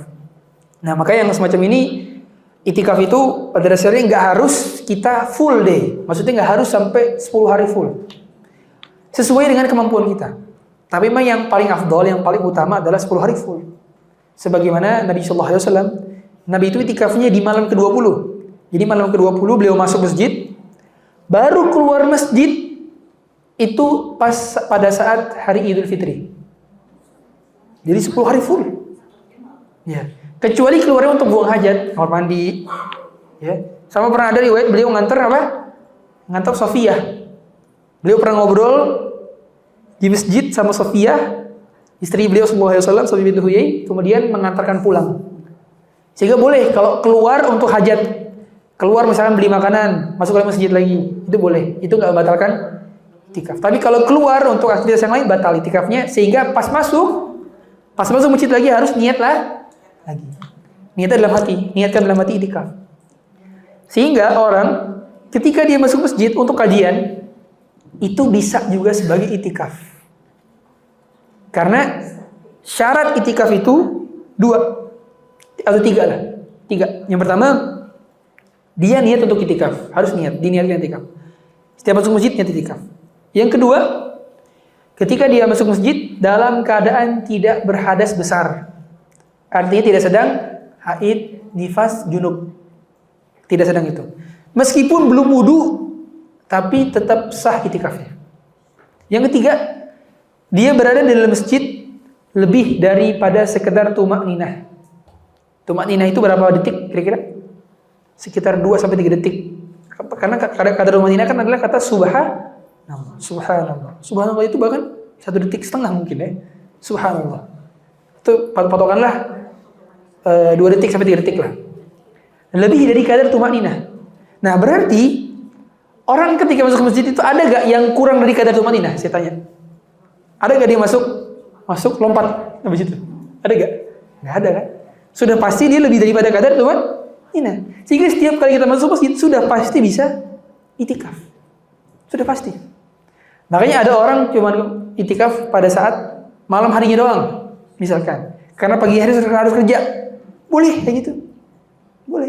Boleh jadi dia harus ngurus orang tuanya di rumah sakit misalkan, ganti-gantian shift-shiftan sama adiknya, sama kakaknya. Nah, maka dia bisa malamnya itu nginep di mana? Di masjid supaya dapat pahala itikaf. Karena ibadah yang dilakukan oleh Nabi SAW ketika 10 malam terakhir adalah itikaf. Karena itikaf itu satu-satunya ibadah, ya, atau salah satu ibadah maksudnya, satu-satu ibadah yang kalau kita diem doang di masjid, kita diem doang, gak ngapa-ngapain, dapat pahala. Argo pahala itu ngalir. Itulah kenapa kalau kita di 10 malam terakhir, itu sunnah itikaf, karena supaya bisa bertepatan dengan Lailatul Qadar. Karena kalau bertepatan itikaf kita dengan Lailatul Qadar, kita mendapatkan argo pahala yang berkelanjutan dikali 86 tahun 4 bulan, atau setara dengan 1000 bulan, atau setara dengan 30.000 hari. Bayangkan dikalinya. Maka kalau ingin menjadikan Ramadan terbaik, maka usahakan untuk itikaf dan sesuai dengan kadar kemampuan kita masing-masing. Kemudian yang terakhir, ingin bahas mengenai zakat. Zakat fitrah. Zakat fitrah ini dibayarkan di akhir-akhir Ramadan. Lebih utamanya pada saat kapan? 1 Syawal. Lebih utamanya 1 Syawal. Sebelum imam takbiratul ihram. Sebelum imam takbiratul ihram itu kita ngasih zakat. Tapi umumnya orang ketika hari raya lebaran, begitu mau sholat id, itu sibuk dengan sholat idnya kan gitu. Bingung, udah gak kepikiran lagi bayar zakat. Gimana caranya anak-anak cepat keluar masuk mobil berangkat masjidnya gitu. Gak kepikiran lagi zakat gitu. Maka para ulama mengatakan kalau gitu keafdalan kedua kita ngambilnya pas kapan? Pada saat 3 hari atau 2 hari sebelum hari raya. Itu paling afdal. Kalau di awal-awal Ramadan ini dipersisikan oleh sebagian ulama. Ada ulama yang memperbolehkan, ada yang tidak. Karena dipersisikan, ada yang mengatakan sah, ada yang tidak sah. Maka sebaiknya kita menginfakkan ini kapan? Di akhir-akhir Ramadan. Karena fungsi daripada zakat kita itu apa fungsinya? Membahagiakan orang atau mencukupkan orang supaya di hari raya itu nggak ada orang fakir miskin, atau nggak ada orang yang kelaparan di fakir hari raya. Itu tujuan zakat fitrah. Kalau ditaruhnya di awal Ramadan, habis. Sehingga tidak masuk esensi daripada zakat fitrah. Itu nggak sesuai sama esensi atau tujuan dari zakat fitrah. Makanya kenapa tadi seutama-utamanya itu kapan? Tadi 1 Syawal sebelum imam takbiratul ihram. Sehingga ketika dia beres sholat, dia pulang ke rumah ada makanan stok bertulis, maka dia makan. Itu fungsinya. Supaya di hari raya itu dia nggak ada yang kelaparan dari kaum muslimin. Itu fungsinya. Makanya membayar zakat fitrah demikian. Adapun zakat mal, zakat mal ini tidak, pada dasarnya tidak harus dilakukan di Ramadan, tapi sesuai dengan nisab dan haul masing-masing. Banyak di antara kita ya udahlah udah lupa kapan mencapai nisabnya, Ramadan aja lah. Akhirnya gitu. Padahal harus kita catat berapa harta kekayaan kita ketika sudah haul. Kalau sudah mencapai 85 gram emas setara, sekarang emas 1,6 ya, 1,5 ya, 1,7. Naik. 1,7. Tinggal dikali tuh 85. Berapa? 130 mungkin ya, 130-an mungkin. 130 juta maksudnya. Berarti kalau orang yang sekarang punya hartanya sekitar 130 juta lebih, berarti dia sudah wajib zakat. Tunggu setahun dulu tuh. Kalau hartanya nggak pernah berkurang dari 130 juta atau nggak pernah berkurang dari nilai setara dengan 85 gram emas, berarti dia sudah wajib mengeluarkan zakat begitu berjalan selama setahun. Di tahun tersebut sudah setahun, misalkan lihat rekening total, semua rekening, kemudian semua yang bentuk pay-payan dilihat, ya, OPP, OPay dan sebagainya. Kita lihat itu berapa totalnya. Lihat logam mulia, lihat emas yang tidak kita pakai, emas yang tidak terpakai, maksudnya emas yang cuman jadi pajangan, bukan mas ya, bukan, tapi emas, perhiasan. Karena kalau perhiasan yang dipakai, tentu sebaiknya perhiasan dipakai di rumah ya. Tapi maksudnya yang dipakai sehari-hari itu nggak kena zakat. Perhiasan yang dipakai nggak kena. Jangan pula habis ini pakai semua habis ini. Jangan. Atau lehernya segini pakai kalau enggak. Tapi kita pakainya sewajarnya. Nah, yang dipakai itu nggak kena zakat. Tapi kalau yang nggak terpakai, jadi koleksi doang di lemari, itu dihitung berarti itu. Dimasukkan ke dalam tadi harta rupiah, dolar, real, macam-macam uang-uangnya itu ya, semua logam mulia dan sebagainya, masukkan. Total berapa tuh? Totalnya ditotal ke nilai, nggak masalah dikonversikan dulu, konversikannya dulu rupiah berapa. Habis itu lihat ke emas, oh udah mencapai 85 gram, berarti dikeluarkan 2,5%-nya. 2,5%-nya. Kepada siapa mengeluarkannya Ustaz? Kepada 8 pihak yang membutuhkan.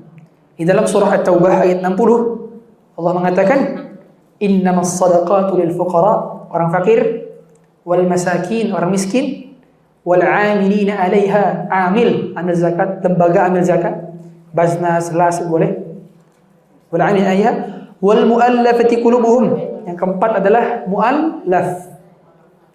Yang kelima, wa fir riqab, yang kelima adalah budak.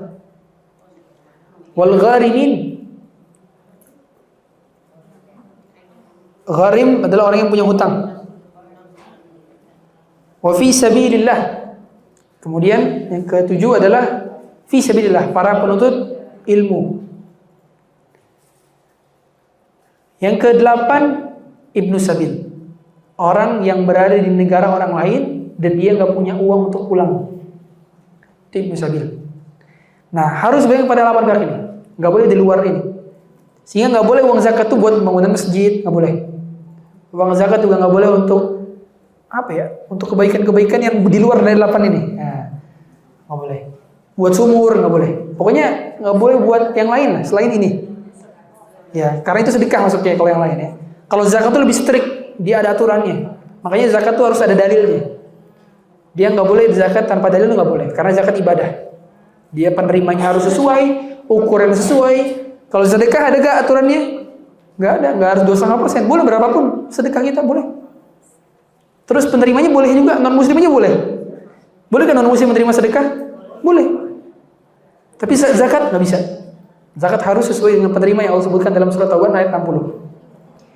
Maka kita kasih ke mereka, dan ketika kita memberikan kepada mereka tidak wajib dikasih tahu kalau itu harta zakat.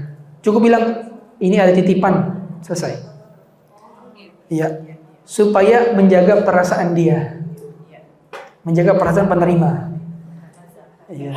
Karena zakat itu harta rendahan. Dia itu harta rendahan. Maksudnya dia harta yang memang bukan harta paling utama ya, secara zatnya. Karena memang Nabi SAW dan keluarga Nabi SAW tidak boleh menerima zakat, tidak boleh menerima sedekah. Makanya ketika Ustadz boleh gak sedekah ke orang tua? Nggak boleh, durhaka. Bilangnya bukan sedekah, nafkah atau hadiah. Jangan sampai ini sedekah orang tua. Itu mohon maaf, itu sama-sama merendahkan berarti orang tua. Nggak boleh. Ya. Ya. Nah, kalau saudara pun nggak usah bilang itu sedekah. Iya, itu bilang aja ngasih. Cuma kita anggap itu sedekah. Betul. Jadi gini, dalam Islam itu ada tiga jenis pemberian. Yang pertama sedekah. Sedekah itu dari orang yang lebih mulia kepada orang yang tidak lebih mulia. Ini namanya sedekah. Yang kedua hibah. Hibah itu pemberian dari orang kepada orang yang selevel atau setara. Kakak kepada adik, teman kepada teman, itu hibah. Yang terakhir hadiah. Hadiah itu dari orang memberikan sesuatu untuk pemuliaan kepada orang yang lebih senior, lebih tua, lebih berilmu, lebih takut kepada Allah dan seterusnya. Ini hadiah. Maka kalau kita mau ngasih orang tua, lafaznya bukan sedekah. Bahkan hibah saja nggak pantas. Kita bilang ini hibah ya, nggak pantas. Kita bilang hadiah. Hadiah untuk orang tua. Nah, gitu ya. Istri kepada suami bilangnya hadiah. Suami ke istri bilangnya hadiah juga. Gitu, hadiah juga. Makanya kalau kita mau memuliakan seorang, bilangnya bukan ini hibah atau ini sedekah, tapi bilangnya ini hadiah. Nah, itu mulia. Meskipun kalau kita tahu itu niat sedekah, kita nggak bisa bilang ini hadiah, tapi bilang ini titipan, selesai. Ya, untuk menjaga perasaan hatinya. Ya, seperti itu. Dan itu mungkin beberapa ilmu berkenaan dengan Ramadan, dan persiapan lainnya yang jelas adalah kita banyak minta taufik kepada Allah Ta'ala agar kita dipermudah untuk menjadi seorang yang lulus di madrasah Ramadan dengan rapot yang biru semua, dengan husnul khatimah melewati Ramadan. Tentu tidak bisa kita lakukan tanpa persiapan. Maka persiapan yang kita lakukan, persiapan ilmu, persiapan doa, persiapan bekal, persiapan harta, itu yang kita harus persiapkan ketika menjumpai bulan Ramadan. Dan terus-teruslah mohon pertolongan kepada Allah agar Allah mudahkan kita melewatinya. Demikian mungkin apa yang saya sampaikan. Sekiranya ada hadirin yang bertanya, kami silahkan. Wallahu a'lam.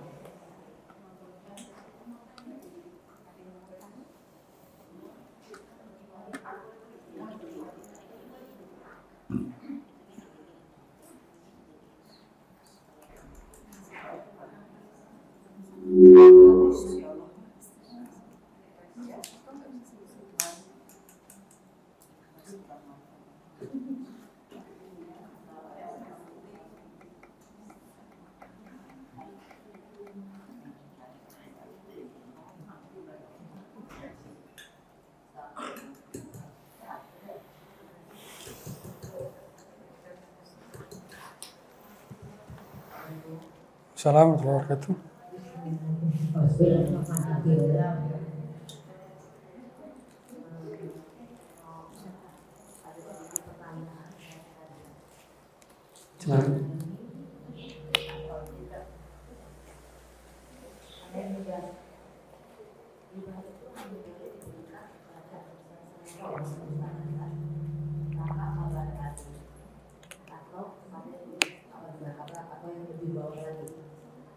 Atau kepada mbaknya atau bisa juga bagaimana?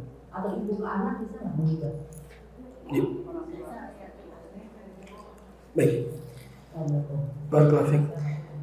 Hibah itu pada dasarnya tadi ya, sama seperti hadiah, sedekah, itu tergantung niat dan tujuan dan penggunaan kata. Terkadang ada unsur penggunaan kata. Artinya seorang ketika dia memberi, cik, itu sama seperti dia berpindahnya harta dari seorang kepada seorang, dari orang hidup pada orang hidup. Udah mati. Oh iya. Cik. Jadi sama seperti perpindahan harta dari orang hidup pada orang hidup. Karena perpindahan harta dari orang yang telah meninggal dunia kepada orang hidup artinya apa? Waris.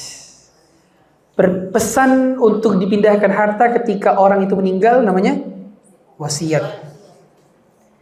Tapi kalau dari sisi dia penggunaan lafaz sah-sah saja. Ibu menghibahkan kepada anak, sah penggunaan lafaznya ya. Penggunaan lafaznya bisa dalam hadiah, ini hadiah dari ibu buat anak kamu. Hanya saja memang kalau hibah dari orang tua kepada anak harus adil. Adil ke semua anak. Harus adil. Dan definisi adil dalam hibah itu sama rata. Sama rata. Dahulu pernah ada seseorang sahabat yang bernama Bashir yang punya anak namanya Nu'man. Datang kepada Nabi SAW, ya Rasulullah, saksikan ya Rasulullah, saya mau ngasih semua harta saya kepada Nu'man karena Nu'man anak soleh ya Rasulullah. Kemudian Nabi tanya, apakah kamu punya anak selain Nu'man? Kata beliau, iya saya punya anak ya Rasulullah. Maka Rasulullah langsung bermuka marah dan beliau mengatakan, apakah kau mau menjadikanku sebagai saksi atas kemungkaran? Nah, kata gitu. Artinya seorang tahu kadang cenderung kepada anak yang ini, kadang kesel banget sama yang ini. Tahu gitu tahu. Tapi dalam masalah harta nggak boleh kita pilih kasih betul. Anak dapat hibah, semua dapat hibah. Rata, nggak boleh dibagi-bagi. Itu salah satu adil dalam hibah. Meskipun dia berbeda jenis kelamin, artinya satu laki-laki satu perempuan, harus sama rata. Hibah itu harus sama rata. Beda kalau warisan. Kalau waris 2:1. Tapi kalau hibah sama rata. Baik laki-laki maupun perempuan bagi rata. Itu. Karena emang kalau waris itu memang aturan yang Allah sudah aturkan, tetapkan. Gak bisa kita bernegosiasi di situ. Sudah Allah tetapkan, sehingga nggak boleh kita menggunakan hukum lainnya selain hukum waris yang Allah tetapkan. Tapi kalau hibah sesuai dengan kehendak orang tua, tapi adilnya itu adalah bagi rata. Dan adil itu sehingga gini contoh, anak masing-masing anak dapat satu rumah ya. Anak terakhir luar negeri, belum pulang ke Indonesia, misalkan masih studi atau masih kerja di sana. Kayaknya dia belum butuh rumah. Maka mau tidak mau dia harus punya dapat rumah juga dari orang tuanya. Kecuali orang tua nggak mampu. Contoh, gap umur anaknya jauh-jauh. Anaknya udah dari nikah, tiba-tiba berojol satu. Anak kecil. Yang lain dapat rumah, yang ini baru lahir. Orang tuanya pas dia lahir udah nggak punya harta lagi sebanyak yang dulu misalkan. Maka dia nggak berdosa kalau nggak mampu. Gitu ya. Dan kategori hibah itu umumnya harus setara level karena ukuran tanah rumah itu beda-beda. Letaknya beda-beda. Misalkan punya 5 anak. Anak pertama di Pondok Indah. Anak kedua di Menteng. Anak ketiga di Kemang. Anak keempat di Gandaria. Anak kelima Citayam. Nggak boleh. Karena nih harga rumahnya beda meskipun sama-sama rumah. Nah, minimal harus setara lah, meskipun nggak harus sama, setara. Itu salah satu biar adil dalam masalah hibah. Dan biasanya orang tua yang ketika dia mau meninggal dunia supaya nggak ribut masalah warisan, dia hibah dulu sebelum dia meninggal dunia. Itu. Nah, dengan syarat dia sehat walafiat ketika bagi-bagi rumahnya itu. Bukan sakit-sakitan. Kalau sakit-sakitan, maka masuknya ke wasiat. Dan hibah itu baru sah ketika berpindah kepemilikan, maksudnya ada perpindahan tangan, maksudnya baik kunci rumahnya maupun sertifikat bersama rumahnya. Atau dipersilakan untuk ditempati. Sehingga kalau orang tua bilang, rumah ini buat kamu, rumah ini buat kamu, tapi kuncinya masih dipegang orang tua, belum ditempatin, belum sah sebagai hibah. Karena hibah itu baru sempurna terjadi ketika ada qobd. Qobd itu perpindahan barang, kepemilikan, betul, pindah kepemilikan. Betul, ketika sudah akad gitulah. Tapi kalau cuma bilang doang itu belum hibah, itu baru janji berarti. Makanya kalau ada orang tua demikian sebaiknya sarankan langsung saja dipersilakan untuk digunakan rumah-rumahnya sehingga nanti ketika sudah meninggal dunia yang dibagi itu harta yang selain daripada rumah tadi. Itu baru dibagi sebagai harta warisan. Sedangkan yang tadi sudah hibah, seperti itu. Supaya nggak ada lagi keributan. Wallahu a'lam. Silakan. Kalau saum ayu wajib harus 3 hari berturut-turut sama 13, 14, 15 di bulan Zulhijjah atau bisa saja mungkin 2 hari yang berturut, 1 hari lain bisa berpisah seperti dalam 3 hari itu ada undangan atau kajian yang menyediakan makan. Bagaimana sebaiknya? Dan apabila boleh untuk yang 1 hari itu ditunda pada hari Senin atau Kamis meski sholat malam. Ya, barakallahu fiik. Pertama kita harus tahu definisi ayyamul bid dan puasa 3 hari setiap bulan. Jadi sunnah itu puasa 3 hari setiap bulan. Setiap bulan. Harinya bebas. Mau kapan aja yang penting 3 hari setiap bulan. Tetapi yang paling afdal memang 13, 14, 15. Jadi istilah ayyamul bid itu di angka 13, 14, 15-nya sebenarnya. Bukan di puasa 3 harinya, ngerti ya? Artinya orang ketika dia puasa di setiap bulan, satu hari tanggal 1, habis itu tanggal berapa lagi? 15, satu hari tanggal 27 misalkan. Bisa-bisa. Dia tetap dapat kesunahan puasa 3 hari setiap bulan, tapi tidak dapat kesunahan ayyamul bidnya. Karena definisi ayyamul bid itu ya itu 13, 14, 15. Itu ayyamul bid. Tapi intinya boleh dia melakukan hal tersebut, tapi tidak didefinisikan sebagai ayyamul bid. Karena ayyamul bid memang khusus 13, 14, 15. Itu khusus penamaan ayyamul bid itu di situ. Tapi boleh tetap mendapatkan kesunahan puasa tadi seperti nasihatnya Rasulullah SAW kepada Abu Hurairah.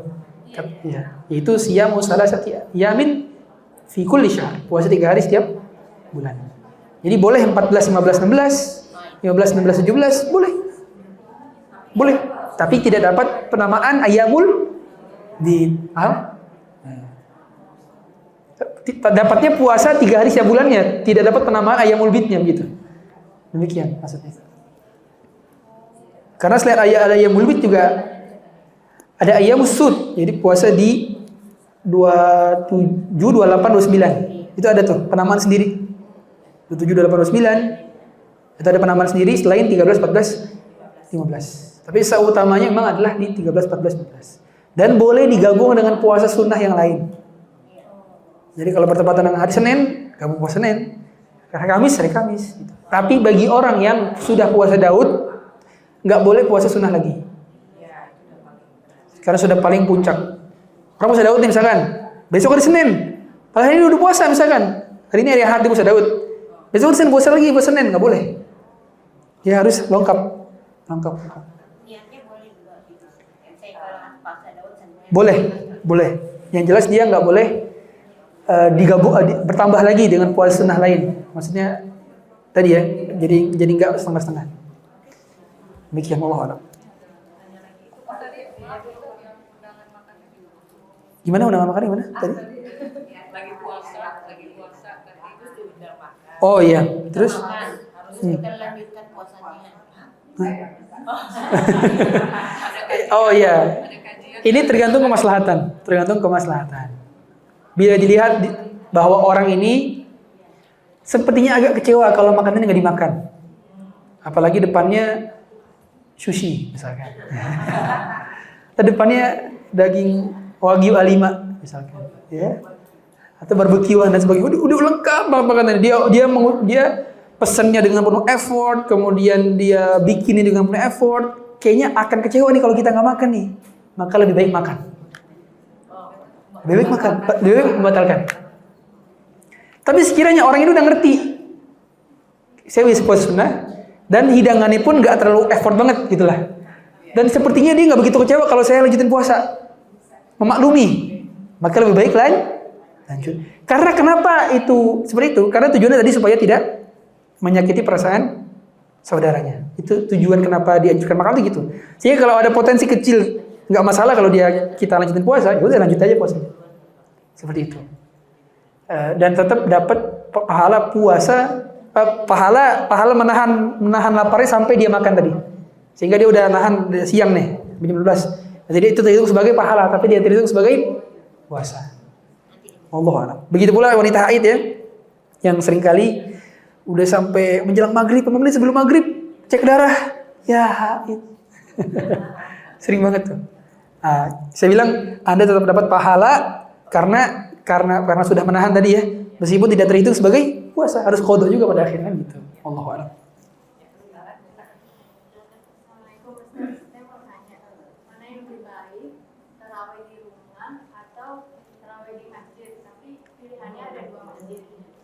Masjidnya bacanya pendek, tapi buru-buru terus banyak suara anak kecil. Yang satu lagi bacanya panjang, 7 juz gitu semalam, tapi banyak anak kecil juga. Nah, kalau di rumah tuh lebih terus yang kedua, kalau soal hibah itu boleh nggak sih orang tua hibah langsung ke cucunya gitu? Jadi berdasarkan jumlah cucunya, kalau yang anaknya 5 ya dapat 5, yang 3. Nah, kalau yang nggak punya anak lagi ya dapat. Oh ya. Yang pertama tadi sebetulnya kalau wanita lebih baik di rumah dan berjamaah. Di rumah dan berjamaah. Kalau sendiri tidak dapat pahala jamaah sebenarnya kan gitu. Jadi gimana caranya? Gampang. Suaminya suruh sholat 2 kali. Suaminya suruh sholat 2 kali. Satu sholat di masjid, satu di rumah. Ketika di rumah, ya dia ngimamin kita. Gitu. Kalau kita misalnya orang belakang, Gimana? Boleh itu sebenarnya juga tetap masuk. Iya betul. Nah, itu seperti itu maksud saya. Itu lebih bagus tuh, biar suaminya nggak berat. Tapi kalau suaminya, nggak apa-apa sayang, saya sedekah sama kamu. Ya udah bagus, 2 kali sholatnya. Bisa. Apa? Ya udah nggak apa-apa itu kalau gitu berarti nggak bisa, nggak apa-apa. Tapi kalau bisa bagus. Ke masjid nggak apa-apa juga. Iya. Iya. Sehingga patokan bolehnya ke masjid tentu kalau aman daripada fitnah. Aman daripada fitnah. Sekiranya dia aman dari fitnah, maksudnya dia ketika keluar nggak pakai parfum, Ketika keluar menutup aurat, ketika keluar sama mahramnya kalau bisa gitu ya. Nggak apa-apa masjid. Lebih bagus boleh jadi dibanding di rumah nggak khusyuk atau di rumah kurang ini, gitu ya. Ya tadi yang panjang bacaan lebih. Tapi mengenai banyak anak-anak kita bisa sampaikan ke DKM untuk yang bawa anak-anaknya itu ditaruh di kanannya, kirinya. Sebenarnya jangan sampai anak-anak diusir di masjid, salah itu. Jangan, justru dia itu latihan dia. Hanya saja biasanya anak-anak itu main gara-gara nggak ada bapaknya, anak-anaknya doang sana. Bapaknya kagak ada, bapaknya malah kemana, anaknya berangkat masjid. Nah, main-main di situ. Nah, kalau saya sering lihat, bahkan saya sendiri kadang-kadang bawa anak juga ke masjid gara-gara anak saya nangis kalau saya tinggal. Nah, saya bawa, saya taruh di sebelah saya. Bahkan saya pakai apa tali itu, saya ikat supaya dia nggak main. Itu seperti itu kadang-kadang supaya memang kondusif gitu. Tadi itu disampaikan tuh ke DKM supaya menyampaikan nanti setiap kali sholat disampaikan demikian. Ya. Tapi lebih baik tadi sekiranya maslahat di masjid maka di masjid lebih utama. Wallahu a'lam.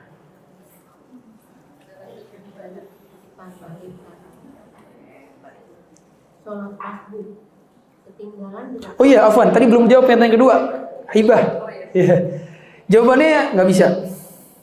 Adil itu bagi rata. Dalam hibah ya. Dalam perkara hibah gitu bukan sesuai dengan jumlah anak atau cucu. Jadi harus bagi rata, betul. Itu keliru, harusnya anak. Kalau masih ada anak ya. Kalau udah ada ini, tapi meskipun sah-sah saja, boleh-boleh saja, hibah ke anak boleh, gitu ya. Tapi umumnya harusnya ke anak. Kenapa? Karena cucu itu nggak dapat warisan. Kalau si kakek nenek itu meninggal, cucu nggak dapat warisan. Karena masih ada anak, ketutupan, gitu. Nah orang yang diberi hibah biasanya itu pihak yang mendapatkan warisan nantinya. Karena khawatir tidak terbagi secara adil atau khawatir nanti akan terjadi keributan, maka dibagi rata kan gitu. Sebenarnya kan tujuan daripada hibah bagi rata tuh. Tapi sah-sah saja kalau mau bagi ke cucu tersebut nggak masalah, sah saja. Wallahu a'lam. Sholat masbuk ketinggalan di rakaat pertama, bagaimana aturan dan bacaan suratnya? Yang kedua, ketinggalan rakaat pertama di sholat tarawih, bagaimana? Dan yang ketiga, seorang di luar hubungan darah, apakah boleh dibayarkan zakat fitrahnya? Mungkin di lembaga ada yang bisa jawab dulu ya dari Yang pertama tadi ya, kalau sholat sunnah sama seperti sholat wajib juga. Masbuk ya masbuk. Rakaat kedua bangun. Seperti itu. Sama nggak ada bedanya. Yang kedua tadi apa? ketinggalan rakaat pertama di sholat tarawih, bagaimana? Iya, sama seperti tadi. Saya bilang itu. Terus yang ketiga lagi? Yang ketiga, seseorang di luar hubungan darah, apakah boleh dibayarkan zakat fitrahnya? Ya bisa kalau Bisa. Zakat fitrah itu yang penting kepada fakir miskin. Ada ulama yang mengatakan yang penting dia 8 asnaf juga. Iya. 8 asnaf. Sehingga zakat fitrah boleh diberikan kepada 8 asnaf. Hanya saja yang lebih utama itu diberikan dalam bentuk makanan pokok, bukan uang tunai. Makanan pokok. Makanan pokok itu beras. Ini lebih keluar daripada khilaf. Karena jumhur ulama mengatakan zakat fitrah itu harus dengan makanan pokok, nggak boleh uang. Jumhur ulama. Karena di zaman Nabi SAW sudah ada uang, tapi beliau tidak menggunakan uang, beliau menggunakan makanan pokok, gandum saat itu. Nah, kalau di masjidnya kita bayar ke masjid. Yang penting ketika penyaluran itu dalam bentuk beras. Gitu, ya. Kalau gitu nggak masalah. Karena masjid hanya menjadi wakil dari penyerahan zakat kita. Tapi penyalurannya dalam bentuk apa? Beras. Berarti kita harus tahu tuh, masjidnya amanah gak nih nyampe dalam bentuk beras? Jangan-jangan dia dalam bentuk uang juga. Nah, jadi kita harus make sure. Pak DKM, ini masjidnya nerima uang nanti buat beras semua kan? Iya, buat beras semua, aman. Ya udah, kasih gitu ya. Itu lebih aman. Wallahu a'lam. Maksudnya seorang di luar hubungan darah boleh dibayarkan zakat fitrahnya. Oh boleh. Misalkan tadi ya, iya misalkan saya mau bayarin zakat supir saya, ART saya, boleh. Bahkan saya sering banget mau bayar zakat dibayarin sama mertua. Boleh, mertua kan luar hubungan darah tuh, ya kan? Meskipun mahram ya, tapi kan nggak sedarah. Boleh orang lain. Boleh, Allah a'lam.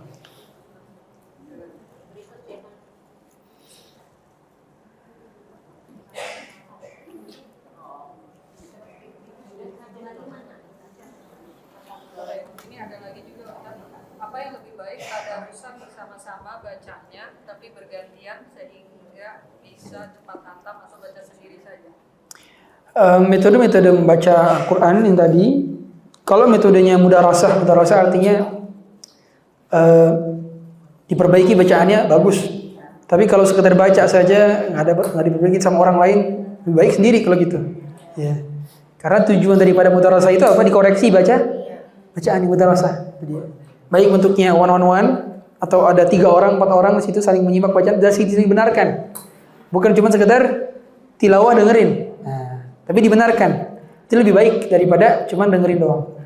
Maka kalau alasan saya, sekiranya kita bisa ada guru privat ngaji, itu lebih bagus tuh. Bawa ke rumah ngaji di situ. Jadi dibenerin bacaannya. Ya, karena saya tahu salahnya di mana gitu. Daripada cuma sekedar kumpul tapi nggak ada yang koreksi bacaannya. Seperti itu, Allah alam. Kalau sendiri kalau kita sambil mendengarkan Boleh, itu bagus juga. Itu bagus sendiri kalau notal sambil disimak tuh ayatnya. Itu bagus. Seperti itu, Allah alam.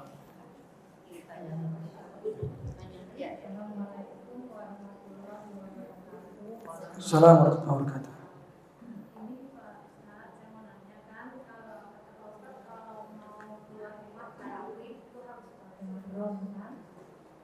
Bagaimana kalau kita jemaah di sini kan pengajian ini umpamanya ke rumah-rumah gitu ya, atau mana gitu ya, atau masjid, situ kan ada mahramnya.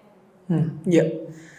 Jadi kata saya tadi pada dasarnya bukan kalau rumah harus pakai mahram ya, enggak seperti itu. Kalau safar baru pakai mahram. Safar itu jaraknya 83 km. Itu baru wajib pakai mahram. Tapi kalau di bawah itu boleh tanpa mahram selama izin suami. Izin. Jadi mau keluar izin suami. Yang keluar izin suami. Dan juga pastikan kita tertutup auratnya semua dan aman daripada fitnah. Itu salah satu syaratnya. Kalau nggak ada suaminya ada walinya. Walinya masih ada, Kak? Walinya itu siapa? Wali kita yang akan menjadi wali kita nikah. Kan ada urutan itu. Kalau nggak ada bapak, kakek. Kalau nggak ada kakek, paman. Ya kan? Kalau nggak ada paman, siapa lagi? Bahkan ada satu riwayat, satu pendapat ulama, anak itu termasuk wali kita. Termasuk. Sehingga boleh tuh berurutan. Nah, beda cerita kalau sudah sebatang kara sama sekali nggak ada, nah baru mungkin boleh ya. Tapi umumnya wanita itu punya wali. Seperti itu. Wallahu a'lam. Nih sampai jam berapa? Yang 12 Ustaz masih ada 10 menit lagi.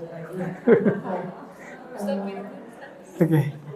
Ada saksi ada mengenai warisan Ustaz. Ada seorang ibu yang suaminya meninggal, ketika dia bongkar rumah dia dapat 1 koper uang. ternyata isinya uang itu banyak. Nah, ada pendapat bahwa keluarkan dulu 20%, bebankan itu dianggap penemuan, baru dibagikan diambil. Tetapi ada pendapat lain lagi, mana maksudnya, mana yang benar di pendapatnya. Ada lagi yang bilang tidak, itu masuk dalam warisan karena itu hak suami untuk anak dari istrinya. Ditemukannya di mana tadi? Di rumah. Di rumah. Di rumah. Itu warisan. Sih. Bukan lukotoh, bukan temuan. Sayang banget ya. Di rumah tiba-tiba 20% keluar. Jadi gini, kita harus tahu definisi lukotoh. Lukotoh itu pertama, ditemukannya itu bukan di tempat yang kita sudah tahu pemiliknya siapa. Contoh, di jalan. pinggir jalan. Kita nggak tahu tuh punya siapa. Di tempat umum, di lapangan besar. Itu luqata baru tuh. Luqata itu barang temuan. Itu pun nggak serta-merta langsung dikeluarkan 20%. Ada tahap-tahapan nih. Contoh, harta yang 20% itu harta penemuan dari harta jahiliyah. Harta karun, harta yang memang itu bukan kerajaan Islam. Jadi zaman dahulu banget penemuan-penemuan emas berliannya itu baru masuk dikeluarkan 20%. Tapi kalau ada masih penanda, ini contoh dompet, itu nggak dikeluarkan 20%, enggak. Tapi diumumin selama setahun. Pertama sehari sekali, kedua seminggu sekali, ketiga sebulan sekali, keempat setahun sekali. Setahun. Diumumkan di tempat-tempat yang ada keramaian. Dan harus dihafalkan tanda-tanda daripada barang yang hilang itu. Nanti ketika orang datang suruh sebutin tanda-tandanya. Kalau dia bisa baru kasih. Itu tahap luqata. Sehingga kalau temukan di rumah, apalagi di lemari suami, udah jelas itu punya suami. Bukan punya orang lain. Sehingga dibagi sebagai harta warisan kayak gitu. Dan nggak perlu dikeluarkan lagi dulu 2,5% dulu, nggak perlu. Langsung dibagikan. Yang termasuk peninggalan harta suami. Wallahu a'lam.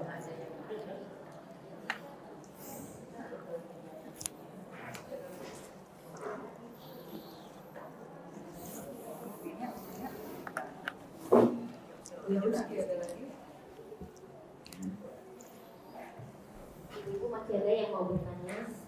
Silakan Ibu. Saya dikasih ke Ibu.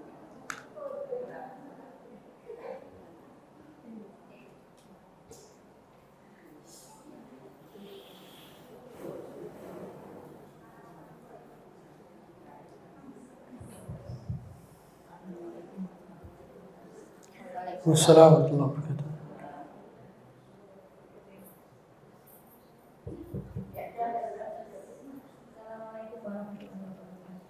Wassalamualaikum warahmatullahi wabarakatuh.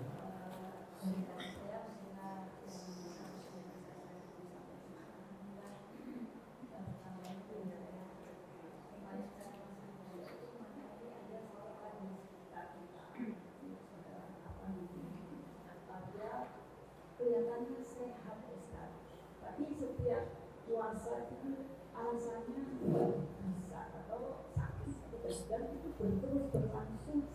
Nah ini apa yang harus sebenarnya sudah diberikan keterangan dan sebagainya, tapi dia bisa terlaksana. Tapi saat kasih kelihatan sehat, Pak Ustaz. Ini sebenarnya caranya apakah ini kalau sudah memang nggak bisa sama sekali terasa?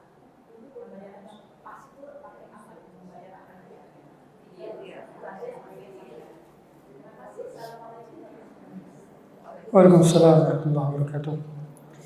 Seseorang ketika sedang sakit boleh untuk tidak berpuasa apabila memenuhi 3 persyaratan. Yang pertama, kalau sakitnya itu yang ketika dia berpuasa malah menyebabkan sakitnya menjadi kematian. Yang pertama.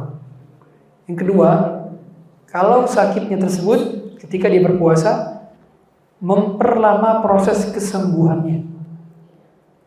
Gara-gara dia nggak minum obat, gara-gara dia nggak makan bernutrisi dan memang udah ada jam-jamnya. Yang ketiga, yang sakit tersebut yang kalau gara-gara puasanya dia menyebabkan sakitnya bertambah parah. Yang pertama menyebabkan kematian, bertambah parah dan lebih lama proses kesembuhannya. Kalau salah satu dari ini ada di dia, berarti dia boleh tidak berpuasa. Nanti dia mengqadha puasanya kalau mampu. Kalau sudah dalam keadaan tidak mampu, seperti sudah lansia, usianya sudah tidak lagi muda, dan dia pun sakit-sakitan, sakit menahun. Dalam bahasa ulama itu maradun la yurja barahu. Sakit yang tidak diharapkan kesembuhannya. Artinya sudah bertahun-tahun enggak sembuh-sembuh. Maka orang semacam ini bayar fidyah. Bayar fidyah. Jadi bayar fidyah itu sebetulnya hanya untuk 2 orang. Atau 3 orang lah, 2 orang. Pertama, orang yang lansia yang udah usia lanjut, dia nggak bisa lagi puasa. Yang kedua, orang yang sakit-sakitan, menahun sakitnya, nggak diharapkan kesembuhannya. Orang yang ketiga adalah orang yang mereka yang hamil menyusui.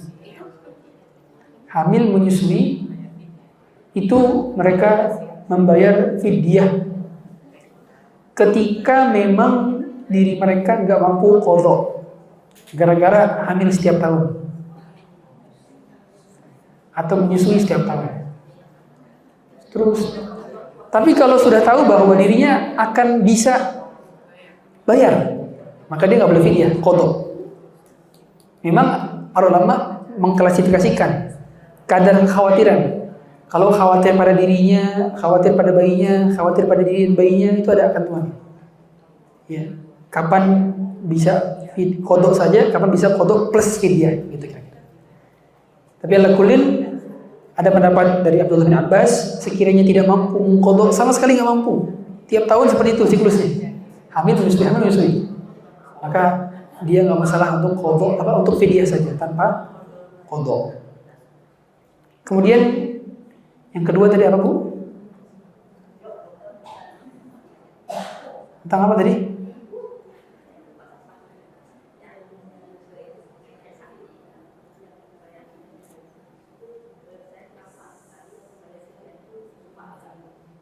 Lupa jumlahnya? Oh, lupa berapa punya hutang gitu. Oke. Jadi para ulama mengatakan bahwa fidyah itu satu mud itu setara dengan 675 gram beras satu harinya. Berarti kalau kita 30 hari sekitar 20 kilo. 20 kiloan beras. 20 kilo beras itu satu karung. Ya, berarti satu bulan itu satu karung. Setahun satu karung berarti. Dilihat berarti kita berapa kita bolongnya, ya, diperkirakan dan diambil bilangan paling besar. Kalau misalkan ragu kayaknya 6 apa 7 ya, maka diambil 7-nya, gitu ya, dan seterusnya. Ya demikian, wallahu a'lam. Ada lagi?